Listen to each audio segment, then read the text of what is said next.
Good evening. This is the regular joint meeting of the Oakley City Council acting as a successor agency to the Oakley Redevelopment Agency, Oakley Public Finance Authority.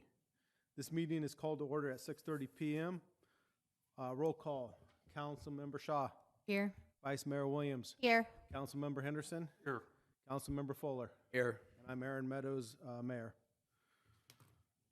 1.2, Pledge of Allegiance. Councilmember Shaw, will you lead us in the pledge, please?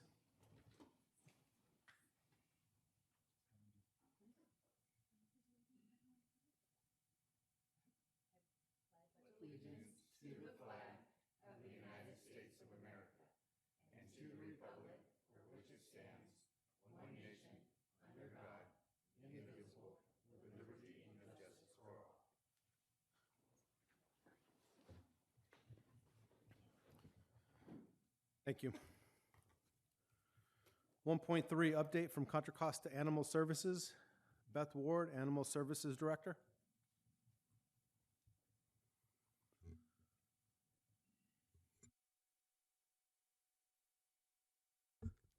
Good evening. I'm Beth Ward, Director of Animal Services for Contra Costa County, and it's my pleasure to be able to present to you an Animal Services update. I'm not sure if I'm controlling the slides or if you'll control them. Oh, there you go. The down button.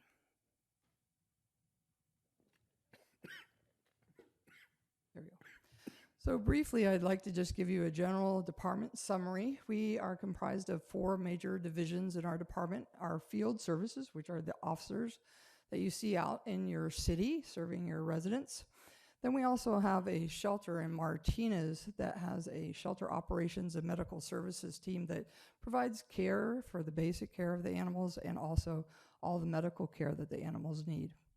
We have an administrative team that answers the calls, supports the members of the public that come into the shelter and also by the phones and email. Then we have a community services department that heads out and helps to provide services out in our community and also supports our volunteer team, which is instrumental to us doing our life-saving work. How does Contra Costa Animal Service serve Oakley? We have 2 real primary categories. Our public safety services that you can see here is a quite extensive list. Mostly what you might see here in the city of Oakley is our officers out there helping with stray animals, doing some bite investigation, and sometimes supporting your officers, your police officers, and or your fire department in public service support. We also are out providing community services, doing lost pet support, trying to get animals back home to their original owners. We also try to look at providing humane education programs out in your communities at local schools, public forums, as well as providing services like low-cost spay and neuter vaccinations and microchipping. So what does that mean here in Oakley? So in 2022, you can see how the activities kind of break down here, and the largest component being the in the field activities, that 42%, which I believe, with my limited trifocal vision here, would probably be under your stray animals, and then the red other big block is going to be your investigations. So in 2022, we had 259 animals that were impounded from the city of Oakley, 51 adoptions out to Oakley residents, and then we had 27 animals reunited with their families from the shelter. The nice thing is your community is actually very involved in helping to get animals back to their families through services like Next Door, through the Fido Alert, etc. Our challenges that we're actually experiencing right now are relating to the actual national trends that are happening out there. This report actually shows what was happening out nationally in 2022, but let me bring it down to what's happening here in Contra Costa. Is that our national trend, we're seeing more animals entering our shelters than leaving. And that's concerning because our shelter has a limited amount of space. So as we have more animals coming in and less leaving, it puts us in a crisis of space concerns. That goes along with the national trend. We're also looking at the number of animals are increasing year over year. All shelters across the country experienced a kind of a relief during COVID. We saw less animals coming into the shelter, more people actually looking to adopt animals. And for the first time in our history of having a shelter in Contra Costa County, we actually had space where we could really focus on the care and the needs of the animals coming into our shelter. That's changing as the COVID-19 has started to move into a quieter phase. We've actually seen animals starting to come in more and more. And we're also looking at our local rescue groups being inundated, and they're also being impacted by various things such as insurance companies, which are canceling and changing insurance policies, making it more difficult for groups to get animals, especially the large breed dogs. So we're seeing those animals actually decrease leaving the shelters. So what this slide here shows is a visual representation of our shelter. It's really looking at just the dog kennels. This is a day, I think it was last spring, that I took a screenshot of it. The white actually shows empty spaces, and the blue is an occupied space, and the green is a over-occupied space, and that's generally because it's a bunch of small dogs together or a mom and puppies that might be occupying the same space. When I left work earlier today, there was actually only about 12 white spaces on that board. This is a very busy time of year. Summer and through the beginning of fall makes it very difficult for us to move animals out of the shelter. And so we are constantly trying to find innovative ways to help animals, including reducing or having no-fee events. We actually are also waiving fees for animals that might have been picked up as stray to get them back home. We're trying to remove every barrier we can to try to save more lives in our county. You can see all these trends are being supported by a lot of Bay Area's news coverage that's happening around the Bay Area. This just gave you a couple of different examples of things that have been happening in our area, just to say this is not a unique situation for Contra Costa County. It's actually happening everywhere, and it's not just in California, it's across the nation. So what are we doing to address the challenges? We're looking at ways that we can decrease intake. Like I said, we're looking at innovative programs to where we can help keep pets out of the shelter. We want our officers to try to get them back to their original homes rather than bringing them into the shelter if at all possible. So we're encouraging all of our residents to make sure that their animals have proper identification and microchips so that we can scan them and get them home, or even maybe a person in the neighborhood can. We've also reached out to our local police departments that we contract with, the cities of 18 cities in Contra Costa County, including wonderful Oakley. And we've provided the police department with a microchip scanner so that the animals might even not have to even be brought to the shelter or even our officers to be involved. Because oftentimes your officers are out in neighborhoods and somebody walks up to them with a stray dog and you can have the ability to scan them as well. Our goal is to eventually be able to get scanners into the community, even at maybe a local park with a little solar battery-operated system, and or to your fire departments to help increase animals getting homes. We're also looking at how we can increase the outcomes and increase our foster capacity. The challenge with some of this is that it takes money to be able to do because it takes staffing resources. But we're looking at ways that we can maximize the current staff we have, as well as your cities have been very kind in providing some additional staffing in the first 2 years of our new service agreement that has been able to enable us to improve our adoption and our return to home programs. We're also building our foster capacity for dogs. We never used to have a foster program for dogs. It began really in force with the pandemic, and we now have a part-time, almost full-time independent contractor helping us, and we're looking forward to adding a staff or a few staff members to do this all-important program.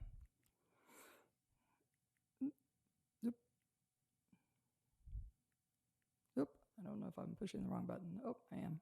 There we go. Successes. So our successes is that, as I've mentioned, we've hired some new positions, the kitten foster coordinator, all the way to the center operations coordinator. We've resumed offsite adoption events in 2022, where we take the animals out into the public to be able to find them their forever homes. We've increased our spay and neuter for the public and for our community cats. And we're also seeing that our life-saving efforts have proven effective. Our euthanasia rates have been at a historical low over the last 3 years. This chart shows you the chart for our euthanasia rate from 2014 through 2022. You can see the lower line is your dog euthanasia, and your upper line, it reflects all animals that are coming into our shelter. You can see the huge downswing there, but you can also see there's a slight uptick from 2021 to 2022, and that's because of the challenges that I've just previously discussed, and we're looking at addressing those situations. So the euthanasia reasons here is that the far right columns demonstrate those animals that are actually euthanized at an emergency vet hospital. So they're picked up by either a member of the public, maybe a police officer, or even one of our officers, taken to an emergency clinic and euthanized there due to irremediably suffering, which for the cat numbers that you see there, unfortunately, that's due to unweaned kittens that cannot survive without maternal care. And those are generally kittens that are under 4 weeks of age or have come in such a condition they cannot survive. The 27 reflects the number of dogs that have gone in to emergency vet hospitals. The middle column is medical reasons. Those animals have come into our care and had to have euthanasia decisions made due to, again, either irremediably suffering at the time and or because of conditions that are beyond our capacity to provide a resolution for. And again, unfortunately, the number is so high for cats, mostly due to those unweaned kittens that come into our shelter. You can see the numbers on the far left are due to behavior reasons. And again, the number there is impacted by dogs, and those are generally dog bites or severe dog bites, or where a dog is exhibiting a behavior that is unsafe to return it out to the public. So our next steps, we are in the process of completing an updated strategic plan, and we actually are and should have reached out to your city manager and or your chief and got feedback on that. We're also focusing on targeted zip codes to close our life-saving gaps to be able to provide better resources to those communities. We're looking at a staffing proposal to increase our service hours and our life-saving programs. We're looking at exploring more methods, again, to increase our on-site spay and neuter opportunities through collaborative partnerships and shelter remodel project. Our lack of spay and neuter in our county, and particularly in East County, is, and I'm not saying just spay and neuter, I mean low-cost, affordable, accessible spay and neuter to all community members is a real challenge in our county. And we're also exploring developing a grant program so we can support rescues and pulling at-risk animals. All of those things will hopefully help us to close our life-saving gaps and save more animals in Contra Costa County. And we deeply appreciate the City of Oakley's help in doing that, and also the residents. Thank you very much for listening, and I'd be happy to answer any questions people might have. Council have any questions? Vice Mayor Williams? Hi there. We spoke before. As elected officials, we get lots of emails from constituents, and I appreciate you jumping right on a call to address some of those. So I know we talked about it before, the low-cost spay-neuter programs. I know I can look at the list, and it's always German Shepherds, Pit Bulls, and Huskies. Those seem to be the three breeds that are in an overabundance in the shelter. So I guess I just wonder if there's anything that we as electeds, but also as our community, I mean, those numbers from adoption from Oakley was kind of low. So is there anything that we could be doing to promote adoption events or to educate people, especially German Shepherd, Husky, Pit Bull owners about, spay and neuter programs, or if there's anything that we can do in order to like help facilitate some of this? Thank you very much. And I will tell you that your city manager has always been very supportive, and your staff as well, to be able to address us getting the word out of the importance of spay and neuter and providing resources to your community members. The challenge is that those resources are very, very scarce, and that also they are very generally costly to your residents. And so what we're looking to try to do is find alternative ways to work with our community veterinarians to be able to find a way to close the gap in costs. So there have been typically voucher programs that are made available, and I will say our typical voucher program might be, oh, here's a $20 voucher to go help offset the cost.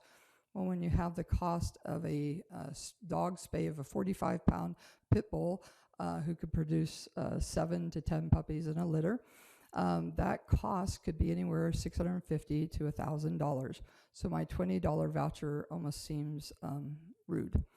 So what we have done is we've actually put forward a proposal for Measure X funds to be able to create a program to help offset those costs and expand our voucher program to be a reality check program, basically, where we could help to make these costs at our local vets, because our local vets deserve the right to be able to make money, right? And to keep their businesses open. So I don't expect our local vets to give away their services, but I think that we could develop a program to help supplement those costs. So like, as an example, let's say that if I said it's $1,000, let's say the vet reduces their cost by 20%, the client pays a 20% deductible or a copay, so to speak, and then our program picks up the remainder of the cost. That way the vet doesn't lose anything, the client gets the animal spayed or neutered, and we all win because we see the number of animals in our community going down and our animals being healthier in our community. Because this is not limited to spay and neuter. This is also for things as simple as vaccinations. So by working together, we can hopefully bridge those gaps. Councilmember Fuller. Yes, when I was in Kauai, I was fascinated with what the Kauai Humane Society is doing on adoptions. And I'm wondering, Hawaii has a rental program. You can come in for the afternoon, rent a dog, go out, take a trip, come back and return the dog or adopt it. Many do. And well, in Kauai, I guess they have the money, but they'll even arrange for you to bring it back to the mainland if they do. But can we, anything that we can do to enhance that interaction and something along that line? Yes, sir. And I can tell you that Kauai Humane is one of my favorite shelters. And I would say we model after them as much as possible. We have a doggy day out program where we can have people come and basically take a dog out. You have to sign up as a volunteer. We are a little bit more rigid than Kauai in that regards, just because of liability issues and things that we come across. But we do have it where you can take the dog out, you can go get a puppuccino, you can take them to the beach, you can do all kinds of fun things. Not as beautiful as Kauai, but still it's a great experience, and we have a lot of people just love doing it. We learn more about the animal, and then we hopefully find an adopter that way as well. We also are looking at ways that we can reduce barriers for adoptions, which our friends in not just Kauai, but Maui and Big Islands all have learned how to reduce those barriers to help get those animals off the island. So yes, sir, it's a great example, and we are trying to learn by that. Thank you. Any other questions? Super. Thank you. Sorry. I'm sorry, Mayor. I didn't mean to interrupt you, but thank you very much. I appreciate everybody's time, and we're always here if you need us or have any questions, and our officers are always close by. Thank you very much. Thank you for your presentation. Thanks. 1.4, update from BART Director Mark Foley.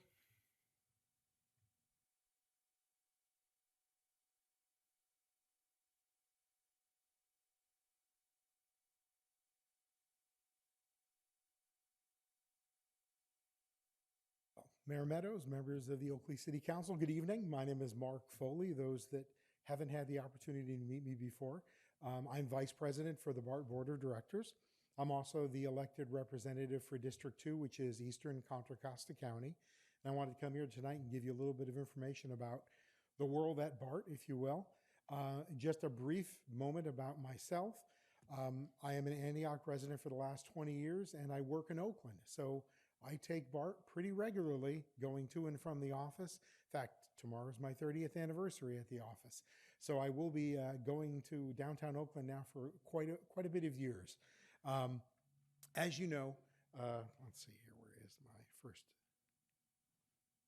Let's see.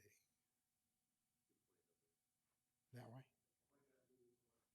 All right, I'm trying. Let's see, which one? It's Down. not the side button. No.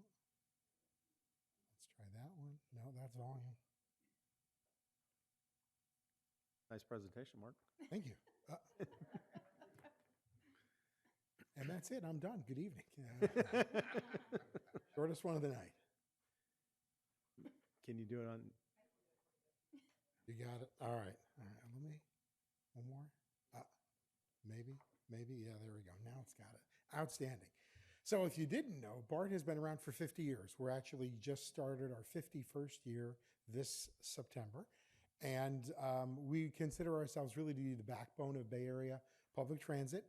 We move folks around the Bay every day, if you will. As you can see, 700 plus rail cars, 50 stations, 12 of which are here in the county, 131 miles of track, many different climates that we have to maintain.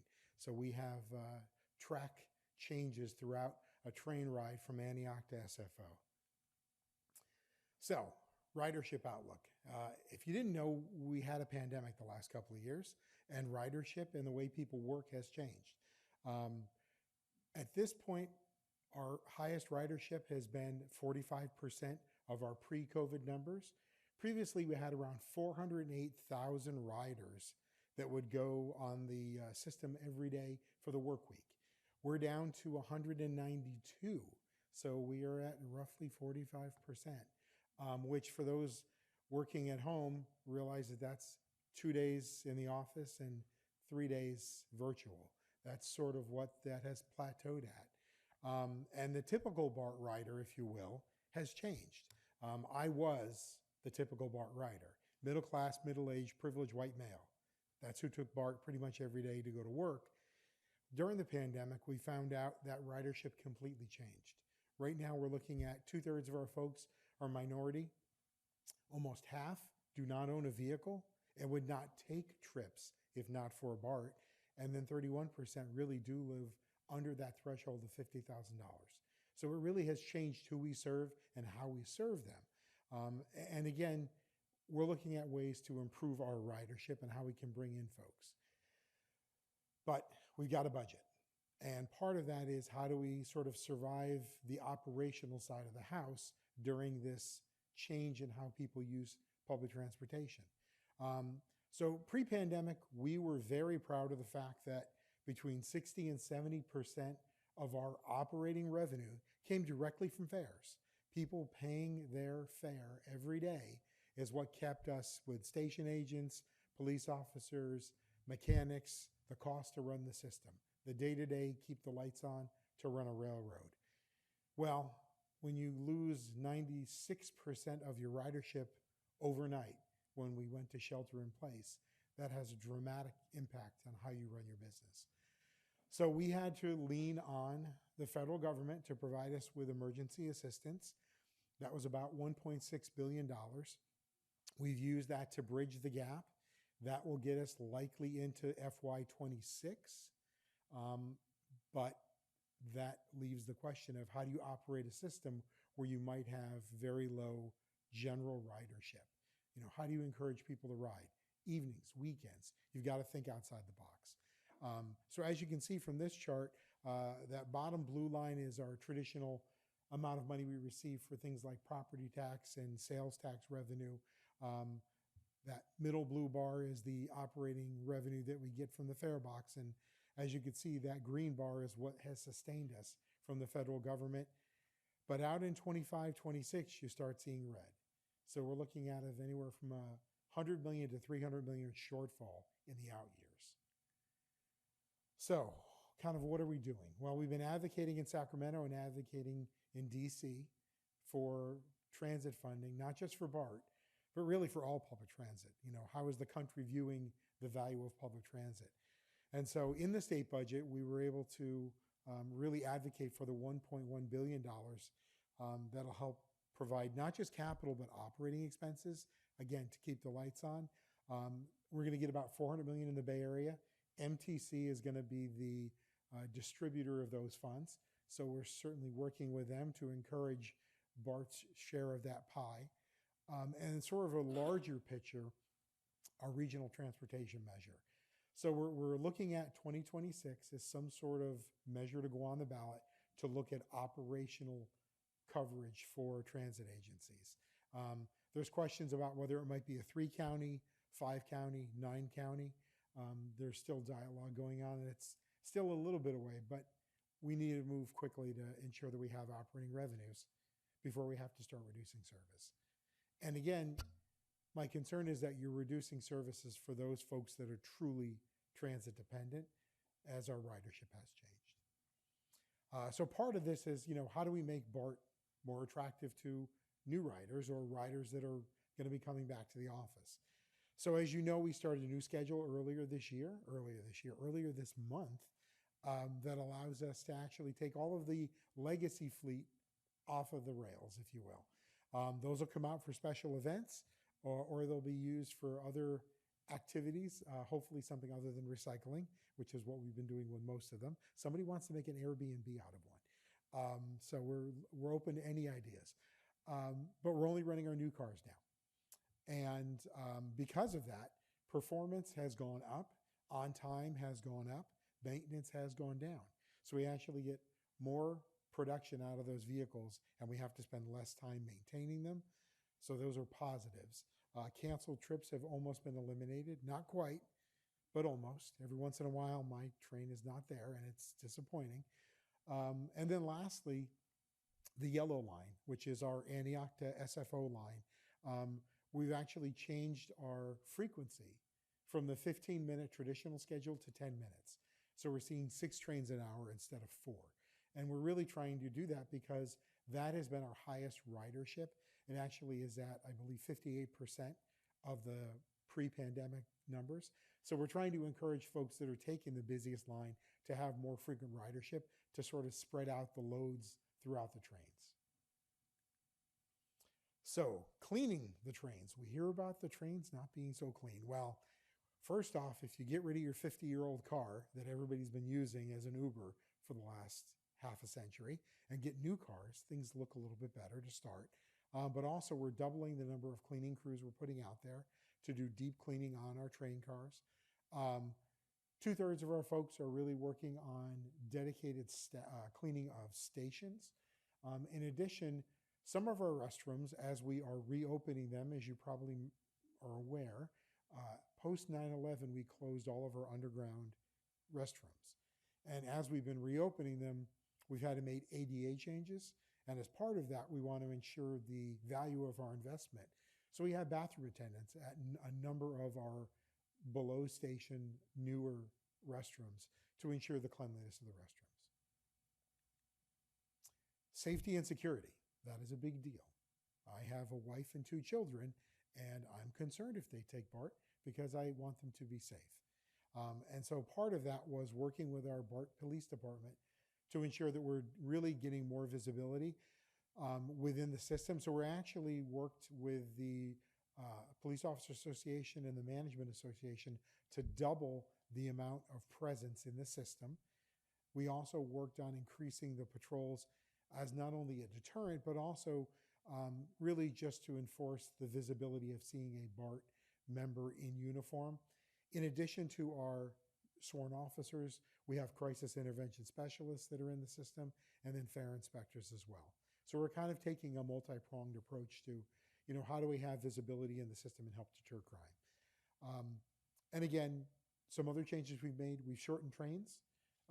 That allows us to make a quicker turnaround on the end of line. We can clean a train quicker, but also it's less of a beat, if you will, patrol area for our officers. We've gone from 8 car to 10 car, or 10 to 8 cars here on the yellow line, and then 8 to 6 cars on the other lines in the system. 4,000 plus surveillance cameras that work. I know before there were some challenges, but they all work. And we are in the process of recruiting officers to fill every vacancy we have. As you might imagine, in the Bay Area and in the country, being a police officer isn't the most popular profession at this point in time. So we have to do what we can to encourage folks to go into law enforcement because we know how critically important they are. And also we understood that we were not really at market rate with our officers' pay. Excuse me. So we recently increased the pay of our officers, which almost quadrupled the number of applications we received. We also, at our last board meeting, rescinded our vaccine mandate, which was prohibiting a number of folks from transferring from other agencies to BART. So we're doing all that we can to try to encourage folks to go into law enforcement and to go into BART as an opportunity for a career. We think it's a great choice for folks, and we hope people look into that. But part of that is putting up a deterrent, a barrier, if you will, which is fare gates. So, we've got 50-year-old fare gates that when they were designed, there was sort of a general rule in society that you paid your fare. You didn't jump over the fare gate, or you didn't tailgate behind someone and not pay. So we've realized that we're losing between $25+ million a year in fare gate revenue, in operating revenue, because folks fare evade. So what we're doing is we're redesigning our fare gates. We awarded the contract earlier this year. The first fare gate prototypes will be out in December, so just a few months away, and they'll be installed at the West Oakland station. Additionally, we've got 700 or so throughout the district that we're going to have to replace over the next couple of years. And we've also enclosed our elevators. As you're aware, some of the stations were built where the elevator is outside of the paid area, but up to the platform. So folks were using that as a way to fare evade. So we've had to enclose 12th Street in Oakland, the Coliseum station, to avoid folks from fare evading and taking revenue away that folks are paying in to ride and have a clean and safe system every day. So what's down the road for us? Clipper. As you know, Clipper is about to go to Clipper 2.0. And as part of that, we are going to go to sort of what's called an open payment method. That allows you to just use your Google Wallet, your Apple Wallet, your debit card to simply pay for your fare. You'll be able to tap and pay. You won't need to have a Clipper card to make trips, which is great for people that are out of town, visitors, people that are tourists. They don't have to buy a Clipper card. They're actually able to use their debit card to get in and out of the system. It also allows us to do more with how we do seamless payment with other agencies, because that information will flow a little more seamlessly, if you will. And the last thing I wanted to talk about was hazardous tree removal, because we've got a couple of upcoming weekends where we're going to be doing some shutdowns in the neighborhood, if you will, Pleasant Hill and Concord. So we're going to be doing bus bridges with County Connection in that area to get folks around that tree removal program and the pruning program. After a number of years of drought and then a lot of rain and wind events, we had challenges with trees coming down. As you can see, this is a picture from outside Pleasant Hill earlier this year. We actually have had trees strike moving trains as well. So we want to do what we can to be proactive, eliminate delays, and reduce the number of potential hazards out there on the railways. So in front of you, I've given you a bit of a little slide that we're sending out to folks. This is a postcard that goes out to everyone within, I believe, a half a mile of our stations that are going to be impacted, so that they're aware of what is going on with the tree removal program and the bus bridges. And lastly, before I wrap up, I wanted to say thank you to the City of Oakley and Contra Costa Transportation Authority and Tri-Delta Transit for your wonderful park and ride facility that was recently opened. It really encourages folks to get on public transit. If we give them different opportunities, they can still use their car. I love my car. I hate Highway 4 traffic, but I love my car. And I go to the Antioch station and I park there. But it's great to have that opportunity to help encourage folks. So with that, I will turn it back to you, Mayor Meadows, and say thank you for your patience and for having me here this evening. Thank you for the presentation. Covered a lot. Councilmember Fuller. Yes, one question on the Clipper card. I like the idea of just being able to tap a credit card, much easier things, but I'm also aware the Clipper card gave those of us in the older range gave a discount. So how is that going to work? Is they're going to still use the Clipper card to keep the discount, or?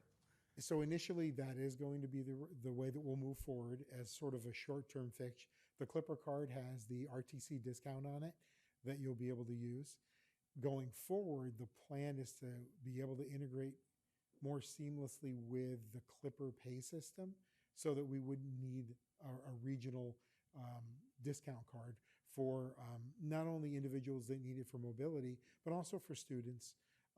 We got a group in category of folks that will use discounted. So yes, the plan is to move in that direction, but one step, baby steps. Getting to open payment is such a huge deal for us.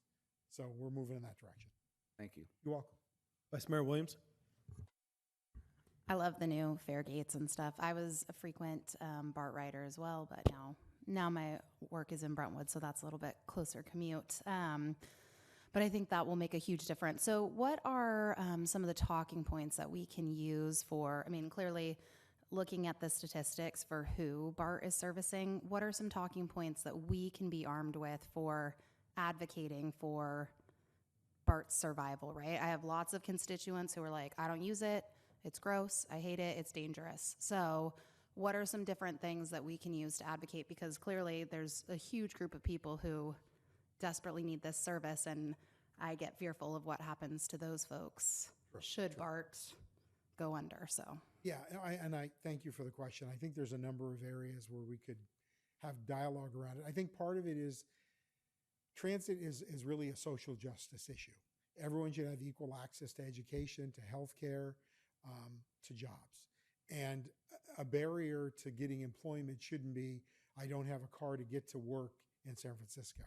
So part of this is BART's ridership truly is a ridership that is transit dependent and needs to have that support system in place to have access to those things that will break down barriers to really just social and economic justice. I would say that the other piece of the puzzle really is talking about the fact that every rider that's in BART is one less rider on Highway 4. It's one less rider on 24. It's one less rider in a car going across the Bay Bridge. So as many people as we can get taking public transit, and actually helps those people that have jobs that need to use the highway. My daughter works in Martinez. It's not really feasible for her to use BART and to use Tri-Delta BART County Connection walk to get to her job. It makes more sense to drive. Well, I'm happy to take BART so that she has extra space on the freeway. So I think that piece to talk about the balancing of wear and tear on the roadways, wear and tear on vehicles, quality of life. People who live out here usually work a little bit further away, and you want to be able to get home to have dinner with your family. So for me, it's really a quality of life issue around, let's get folks off the road, those single car drivers. And I think the other piece just around safety and cleanliness is, I would just ask people to come back and give us a try. I've taken Bart to sporting events, the Chase Center, for concerts. It is really easy to use, and it really does allow you to have the freedom of not being tied to a car, not being tied to parking fees when you have to park in the city. I just think there are opportunities there. You're welcome. Any other questions, comments? Thank you for your presentation. I do have a couple comments. I was talking to somebody recently that does ride BART because I had some of those perceptions, and they did say it's a lot cleaner and safer, and that's a positive. I'm glad to see that you guys are finally installing the gates. I think BART is starting to take some steps to make improvements. I have concerns that you didn't address. I mean, the ridership is down, what, about 55%? Right. I mean, you talk about revenue and all that, but what about cost cutting? And I mean, I think BART had cost issues pre-COVID, and I don't think those cost issues have gone away. And so I think that's something that needs to be addressed instead of just trying to hit bridge tolls or, have MTC try and push a ballot measure in 26 or, so I think that needs to be addressed. Thank you. I don't know if you have any comments now or. Sure. No, and part of the challenge with a fixed rail system is our costs are so structured to providing that number of vehicles on the rail every day. So we had looked at, during the beginning of the pandemic, could we lay off folks? What would that do? And our budget director has basically said, you can't cut your way out of this. If you reduce staff, you reduce service. If you reduce service, you reduce ridership. You reduce ridership, you reduce revenue. So that's the death spiral that people always talk about. So I think part of the challenge is, how do we find that balance? And that's why this new schedule that we rolled out focuses more on evenings and weekends and trying to attract ridership that traditionally isn't there. Right now, trains go out to SFO packed, they come back empty as soon as they've dropped folks off. How do we capture those folks? Part of it is encouraging businesses to open up in our TOD area. We have transit-oriented development going on in different areas within our district. Can we encourage companies to come and put a headquarters? But it isn't easy. We're struggling with, as an example, the Pleasant Hill Station. We can't get a tenant. We've been willing to build to order a building for them, an office. There's no interest in an office right now. Nobody wants them. So for us, it's how do you encourage riders that wouldn't traditionally take it to take the system? We offered early retirement. 200 plus employees left the system early. It's a difficult balance, and I don't know that I have an easy answer. If I did, we would have done it, and I just don't think we do at this point. It's not just BART that can't fill office buildings. There are quite a few of them empty in San Francisco. I mean, technology too. Pushing back sometimes when people push to you guys. Sorry, I made you go longer. Now you got another question. Councilmember Fuller. Yes, excuse me for not asking this before, but your presentation just brought to mind the SFO, and you're right, they go out empty. Coming in, they're full. Coming out empty. One of the things that I've encountered, and I think others have encountered, if you're coming in from the East Coast, there's a lot of flights landing at SFO right about 9 or 10 p.m. By the time you figure out you're going to get your luggage, it's at 11 p.m. and the trains are shut down. And a lot of people are taking taxis and other things, so they're moving. I'm wondering if we're extending or anything's going to change in that regard. That is a work in progress, because I actually brought it up during our workshop for the BART board around that issue. I gave a personal example. We were going back east and could not take BART either way. It didn't run early enough on Saturday morning, and it didn't run late enough on Friday night when we got back. And I pointed that out to our general manager and asked that we try that's an uncaptured and untapped audience that we really need to focus on, because you're right, folks do come in sometimes right around midnight. and they can jump on the system if it was there for them. So I think we have opportunities. We just need to look at how do we engage in that area. And it's easier, I'll be honest, with Oakland than it is with SFO because of the distance. That just, and you know, we only have a 3-hour service maintenance blanket, we call it, every evening from basically 1 to 4 a.m. It's the only time we get to work on our system because the rest of the time it's in service. So extending hours starts to eat into that maintenance time. So it's going to be a difficult challenge. It's not over. We can overcome it. It's just that it's going to be a challenge. But I am, you know, chirping in the GM's ear. Thank you. You're welcome. Thank you, Director Foley. Thank you.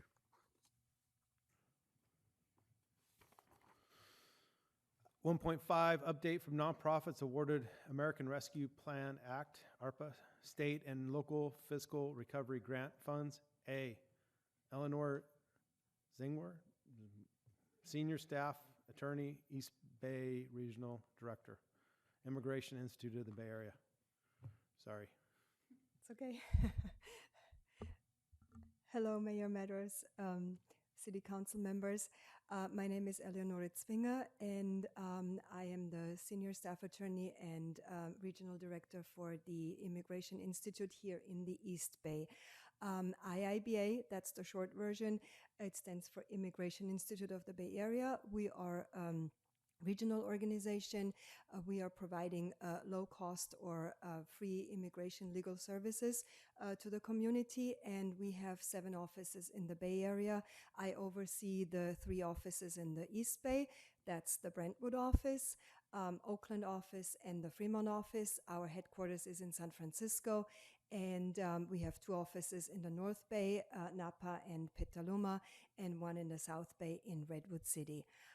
And we have been around for 105 years, and we hope to be around for another 105 years or more. So like I said, we are providing low-cost or free immigration legal services. And I wanted to say a very big thank you to the City of Oakley for giving us a grant for last year. That was very generous. We appreciate it very, very much, and we put it to use. And our main areas are, you know, immigration legal consultations. That's very important, that people get an idea whether they have a form of relief or whether we can actually help and start immigration applications. Then we have our legal services. That's, you know, we are attorneys and Department of Justice accredited representatives. So we are basically a nonprofit immigration law office, and we are representing people in front of the immigration services. We also do, on a limited basis, removal defense. We go to court, to immigration court.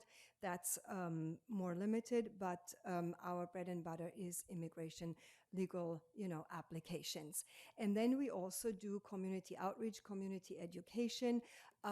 We do presentations. We also go to other nonprofits who are interested in hearing, you know, about immigration law. So we do those kind of things and educate the community about what's what exists, what is the current immigration law, and are there any new programs? Are there any new things that immigration that people can use? To see if they qualify for some form of relief and can legalize their immigration status either, you know, temporarily or ideally permanently. And so with the very generous funding of the City of Oakley, we were able to do that, leveraging other funds, but it definitely contributed significantly. So our goal was to do 50 legal consultations last year. We exceeded that with 66 for members of, you know, for residents of the city of Oakley, only residents of the city of Oakley. So we did 66 consultations, then 20 legal services to Oakland residents. We served 27 people. We opened 27 cases and filed 18 of those. The filing, that always, depends on do we have the documents and everything together and those things, but we met those goals.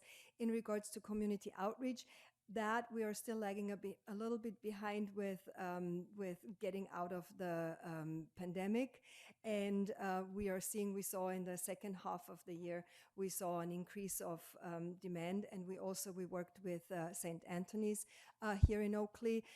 We had a nice event where we did a presentation and also consultations. We did one on April 30th and then in the beginning of June 4th.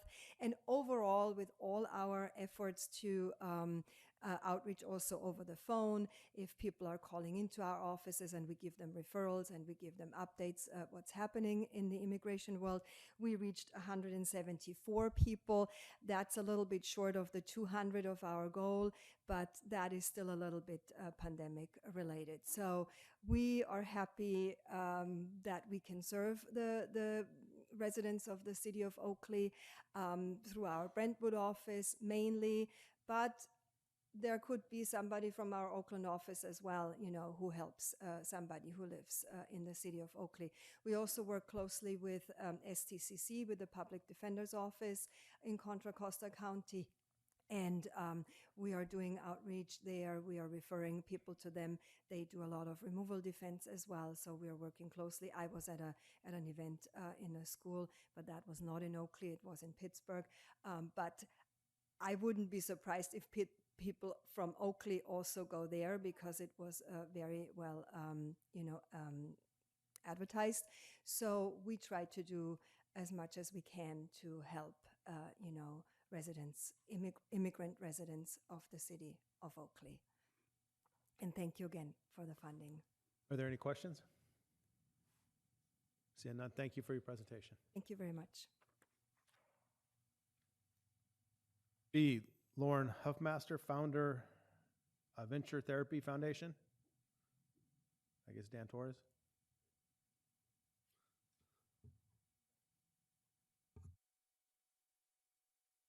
Good evening, Mayor, City Council, City staff. Thank you for the time on the agenda today. My name is Dan Torres. I serve on the Board of Directors for Venture Therapy Foundation. With me is Melissa Anderson, who is our organization's event community coordinator. Lauren Huffmaster, our founder, is presenting at a conference out of town today. Sends her regrets for not being able to join us. Venture Therapy Foundation is a local nonprofit organization that is dedicated to families impacted by cancer. The organization was born out of our founder's own personal diagnosis, and in going through her treatments, she found that there was the medical support, but there was no emotional support for her and her family in going through this new experience that was, of course, a trying time. And so out of that experience, she created this organization to help others. And it is done through coaching and retreats. And the goal is to provide meaningful experiences for families and provide that emotional support, have them take those challenges head on. And the purpose is to provide them support, and that way they are able to get help along their journey. We received a grant that we're very thankful for from the city of Oakley, and the proposal was to hold a community event to bring together residents to a network of cancer survivors and resources. It was held on August 27th at Big Break Regional Shoreline, and the title was Your Greatest Adventure is Today.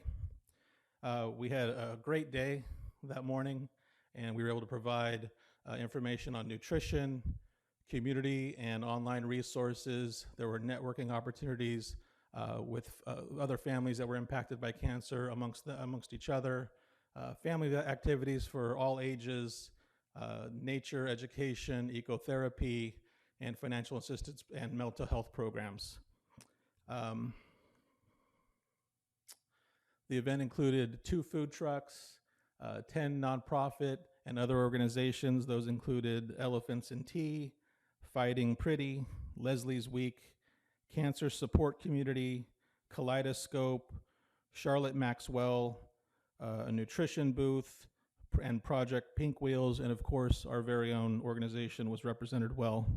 The activity stations included mini yoga and sound bowl meditative sessions, a rock painting station, a succulent station, guided nature walks, kayaking, bubble play and sidewalk chalk station, fishing lessons off the dock, and Big Break staff there was wonderful. They led 2 activities, including an animal game for families and a nature trail hike. Giveaways from our organization for all attendees were Adventure Therapy t-shirts, Adventure Therapy tote bags, kayaking vouchers from Delta Kayak Adventures, makeup samples donated by Fighting Pretty, and the succulents were provided by A&A Succulents. So again, it was a wonderful afternoon. We were able to serve 150 local community citizens, and in closing, I will pass it over to Melissa, who's going to share an impact story that came out of that day. Thank you, Dan. So one thing that I always say about Lauren and Adventure Therapy is it's very dangerous because she does not let you get away without looking inward and putting words to what cancer can do. I myself and my family were recipients last year. That's why truly I'm here today. And like myself, these families here were not only facing a new diagnosis themselves, but they had, both of these women who were newly diagnosed had just come out of a season of intense caretaking for a close family member themselves. They each separately, not knowing one another prior, or one another's story prior to this event, had been in a lot of personal turmoil, thinking about the emotional toll that they knew the treatment and the diagnosis was going to take on their young families. And after this event, they had time and space to talk about these feelings and process this, and both promised one another and made a commitment to one another to actually go ahead and continue their treatment. So this is just one small example of something that was made possible by the generosity of the city of Oakley. And we just so appreciate you caring and extending that with practical resources so that we can continue caring for families in our community. Thank you. Are there any questions, comments from council? Vice Mayor Williams? I mean, I'll just make a comment because this is one of my favorite nonprofits. I love Lauren and everything she does, and I've had family impacted by cancer who's taken advantage of this, so I really appreciate it. I know you guys do a ton of fundraising. There's a ton of outreach all throughout the year. I know a lot of great programs she does, but what do you plan on doing to continue the fundraising effort so that this is sustainable and can keep happening? I mean, I especially love the things that can happen in Oakley and impact clearly to Oakley families really closely. So what can you do to help ensure that this continues? That's a very timely question that I'll allow Melissa the opportunity. Actually, we have a fundraiser. Our biggest and our main fundraiser of the year is happening October 21st at Hannah Nicole Vineyards, hosted by them so generously. And we will have a professionally curated art show, obviously wine and beautiful charcuterie boards and silent auctions and raffles and all that. But we'll also be sharing our stories in front of pretty significant donors and community partners. So that's one way. We also have a number of grants, I believe, that have been submitted, and that is always a waiting game, unless Dan wants to add to that. No, I think she's right on track there. We've been able to have grants supported through many organizations, and as you know, from year to year, it's hard to know if that's going to be sustainable. So we are always looking for opportunities, but remain hopeful there. Councilmember Fuller? I have got to ask, where did you get a pink fire engine? Well, I believe that, correct me if I'm wrong, I believe that was provided by Contra Costa County, yes? Yeah, it's a retired fire truck. It's called Project Pink Wheels, and their whole mission is to take patients to their first and their last chemo appointment, which is really special. So it was really sweet of them to come out. Thank you. Any other questions or comments? Thank you, Dan and Melissa. Thank you. Item 2, public comments. At this time, public comments will be heard for items not on the agenda. I have public speaker cards submitted. To submit a public comment, please complete a blue speaker card located in the lobby and submit it to the city clerk. The time limit to speak is 3 minutes. The time limit is monitored by the timer located in front of the mayor's seat. When 1 minute remains on the timer, it will beep once as a reminder to complete comments before your time expires. Please refrain from any applause, cheering, booing, or other outbursts so that everyone may have an opportunity to be heard. Note that due to provisions of state law, the council may not engage in dialogue regarding comments. Staff may be directed to respond to persons making public comments. First up is Kristen Conley, County Clerk Recorder. Good evening, Mayor Meadows, Vice Mayor Williams, council members. I am Kristen Connolly. I am the newly elected County Clerk Recorder and Registrar of Voters here in Contra Costa. I'm so grateful to have been elected by the voters last fall. My term started January 3rd. I'm here tonight at the suggestion of your wonderful city clerk because we are in the midst of important outreach across the county as part of California High School Voter Education Weeks and also nonpartisan National Voter Registration Day. National Voter Registration Day was last Tuesday, the 19th.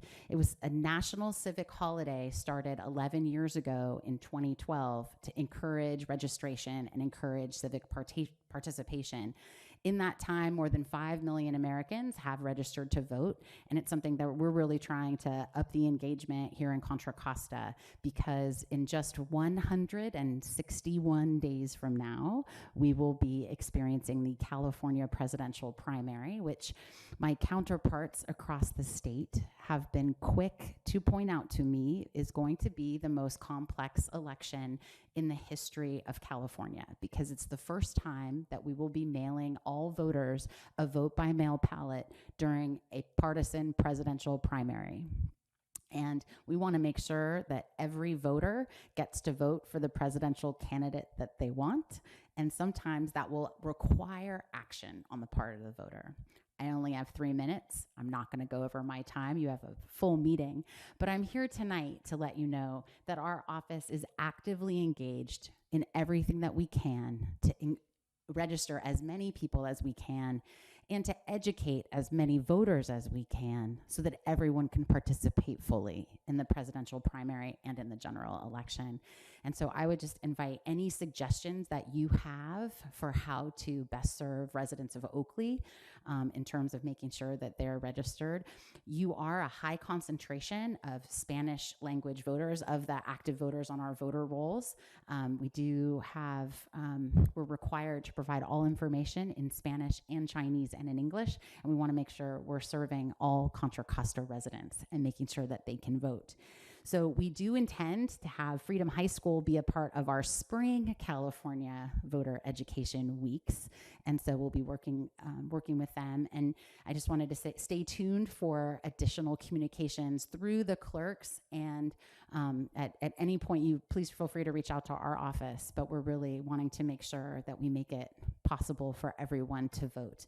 So thank you for your time and thank you for your service. Thank you. Next up is Carmen Lazo.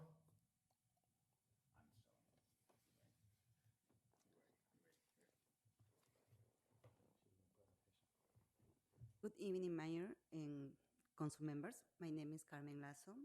I am carpenter for 18 years. I came here speaking about the labor standard in the areas. My first point is they have 4 important points. Number 1 is apprenticeship programs.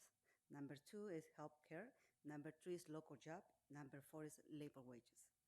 Number 1, apprenticeship programs. Women like me or women like me we have opportunity in these areas in my life. We can build a career. Could you speak into the mic? Bring the mic down. Okay, you can hear me? Okay, better? Oh, Pull closer? the mic towards you. Okay, perfect. I'm sorry. Okay, my name is Carmen Lasso. Sorry, good evening, Mayor and council members. My name is Carmen Lasso. I'm 18 years in the field. I'm carpenters. I came here tonight speaking about the labor standards in the area. That include 4 important points. Number 1 is apprenticeship programs. Number 2 is the healthcare. Number 3 is the local jobs. Number 4 is the labor wages. Number 1, apprenticeship programs, women's and men's. We can have opportunities create a career in our lives, and like myself. Number 2, healthcare. I think is the most important things because in my case, my husband is disabled. And with my job, I can provide all the insurance. I don't need to depend for any program for the states. So that is a very helpful for families.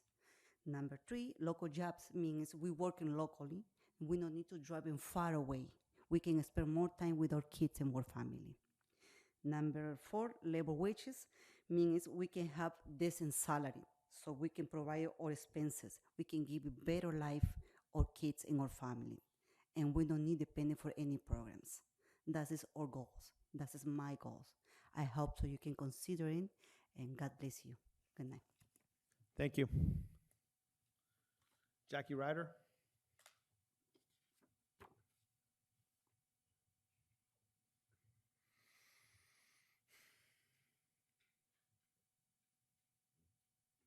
Good evening. Thank you, Mayor and council members.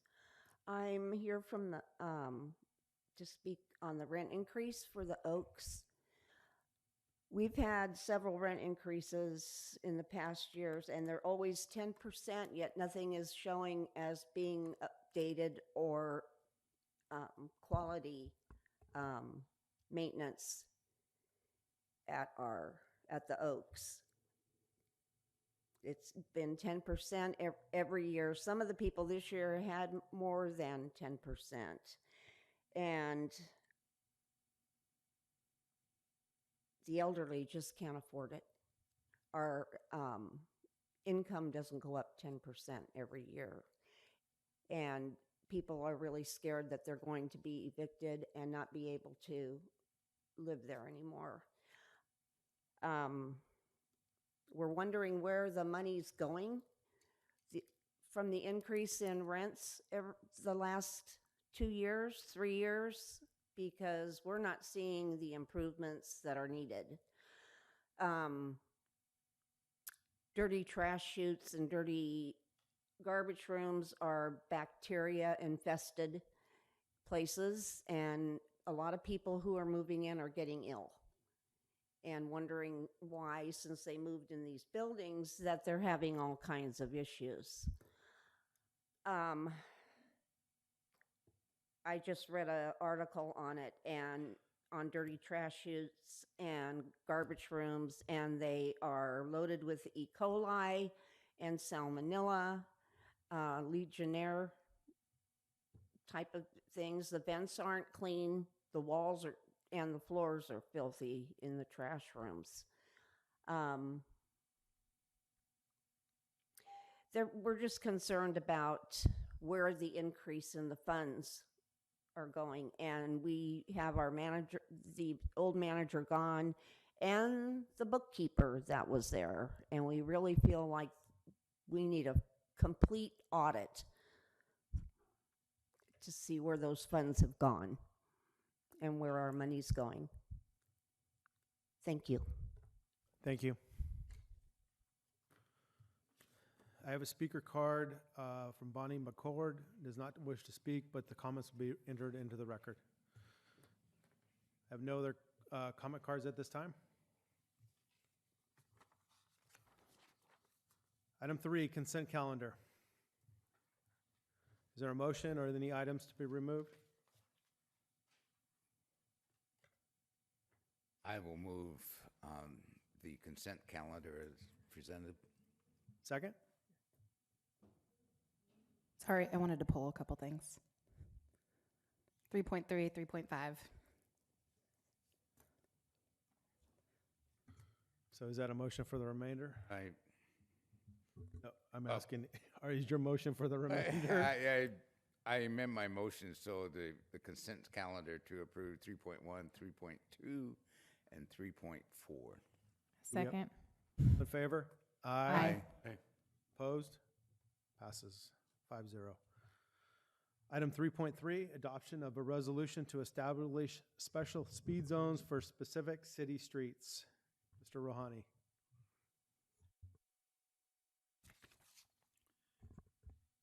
Yes, Mr. Mayor, members of the council, this report is a part of our somewhat annual, but on a frequent basis where we have to update all of our speed limits. As the report indicated, by law, for the police department to be able to enforce speed limit, we have to follow the process to create new speed surveys, and we have been at this since spring of this year. It's been a long process. The results that you have this evening is a summarizing of all of the updates through the speed limits throughout the city. A number of the streets that they had, we had to make modification to the speed. It wasn't arbitrarily, as many of you know, and we indicated in the report. There is, again, a lot of data goes behind it. We worked with our traffic consultant, and actually this evening, Renee Rivas from TGKM Traffic Consultant, who helped us in this process here, and I'll be answer any questions. Okay, I pulled it because I think this becomes a contentious item for people. They get very protective of speed limits and all the streets are too fast. So my question's kind of twofold. One, can you explain why? I mean, I have a lot of people who come to me who say we're rewarding speeders because if 80% of the people are speeding, then we have to raise it. And so can you just explain to us why we're kind of required to do that, since it's a little bit out of the city's hand? And then I'll have a follow-up to that question. As to the why, that's the state law, and the 85th percentile, the infamous 85th percentile that you hear a lot, and we have to set up our speed limit according to that, is the speed that 85% of the vehicles travel at or below. Anywhere, Oakley, Oakland, or anywhere else for that reason, you're always going to have people who are going to deviate from that. That's just the nature of life. But our speeds are set at the speed that 85% of the vehicle travel at. So that's the justification. Again, these are all based on state law and the California Vehicle Code. And then my follow-up question is probably actually more for the PD. People also follow up that question by saying, you know, the speed keeps creeping up because we don't have enough traffic enforcement. So what are our steps to have traffic enforcement in order to make sure that these limits stay kind of where they are? Excellent question. And that's a project that I worked with the police chief and his team on a regular basis over the past few years. Fortunately, now as we embark on 2023, our police department is fully staffed, and we've been able to actually dedicate traffic officers who that's their job. I believe there are 3 motorcycle officers who enforce speed limits throughout the city. And from what I've heard, as of late, that has been a major improvement. You're correct. When there is no enforcement, people go faster than what they should. The 85th percentile goes, so we get into this vicious cycle. But I believe we have turned the corner in terms of the speed enforcement in Oakley with our police department. And I work with them again, between police and public works. We work closely as we get complaints. We always have meetings and where to deploy the resources, and again, trying to stay in front of the speeding issue. Okay, great. I can move 3.3 now. Do we do it individually, or do you want me to do both at the same time? 3.3. Okay. I'll move 3.3. There a second? Second. All in favor? Aye. Opposed? 5-0. 3.5, adopt a resolution authorizing the city manager to enter into a 1-year agreement with Townsend Public Affairs, Inc. for on-call grant writing services. Ms. Navarro. Good evening, Mayor Meadows and council members. The item before you tonight is a resolution authorizing the city manager to enter into a new one-year agreement with Townsend Public Affairs for on-call grant writing services. And the city entered into a one-year contract with Townsend that ended on August 31st of this year. And with their assistance, the city has $2 million earmarked in the state budget for the East Cypress Road widening project, which we'd like to thank Assemblymember Wilson for helping move through. And we have a $850,000 earmark in the federal budget pending approval by Congress for the rehab of one of our parks, which was put forward by Congressman DeSaulnier. And we have also secured a $45,000 TDA fund in TDA funds from MTC for the installation of a pedestrian crossing light system on Live Oak and O'Hara at the Dianza Trail crossing. And so staff has been satisfied with the services provided by Townsend, and that's why we're recommending an additional one-year on-call contract not to exceed $60,000. And we have Carly here from Townsend in the audience if you have any questions for her or for me. I mean, I don't really have any follow-up questions, but I do want to thank you. So could you just give us a rough, that was a lot of numbers you said, can you give us a rough amount of money that they've been able to secure for us if you add all those projects together? Yes. 2.9 million. Thank you. Ooh, good math, geez. Okay, great. And so for those, we're paying about $60,000. Okay, so my follow-up question is, would we have had the capacity to apply for those grants had we not used the consultation of Townsend? I'd like to pass that on to the city manager since I was I wanted not you here to speak. yet. You're doing great. I would say without Townsend's assistance, the chances of receiving that amount of money would be low, and our capacity is somewhat limited with the staffing that we have. Although we have a very capable staff, we don't have a vast staff. So tapping into Townsend and using their experience definitely helped us. Okay, great. Maybe I will have Townsend come up then for a second since we've got you all the way here.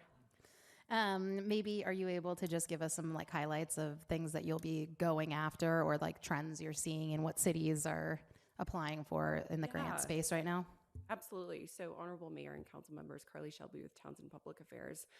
We offer state and federal advocacy services along with grant writing and traditional funding advocacy. So, what we're looking at as we kind of continue on with this contract are state and federal earmark opportunities for the next year, which we plan to work with staff on over the coming months. In addition to that, we are preparing an application for the boat launching facilities grant for the Oakley Community Park, which will be due in February of next year. So we're really excited about that.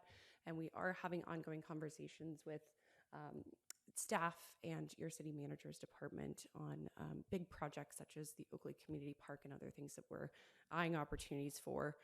In addition to these grant funding opportunities, we do work very closely with the legislative process, which includes a lot of upcoming bond proposals, which does include those for housing affordability, parks, and recreation facilities, and others that we're looking forward in 2024. So much to come. It's been a pleasure with working with you all, and we're looking forward to more collaboration. Awesome, thank you. I'll now move this item. Was that a motion? It was a motion. Is there a second? Second. All in favor? Aye. Aye. Opposed? 5-0. Thank you. 4, public hearings. 4.1, update to the master fee schedule, kitchen fees. Ms. Tejeda, Administrative Services Director. Good evening, Mayor, Vice Mayor, and City Council members. As you all know, this has been in front of you just a few times this year, and it was continued from our July 11th meeting. It is a public hearing. It has been noticed as such.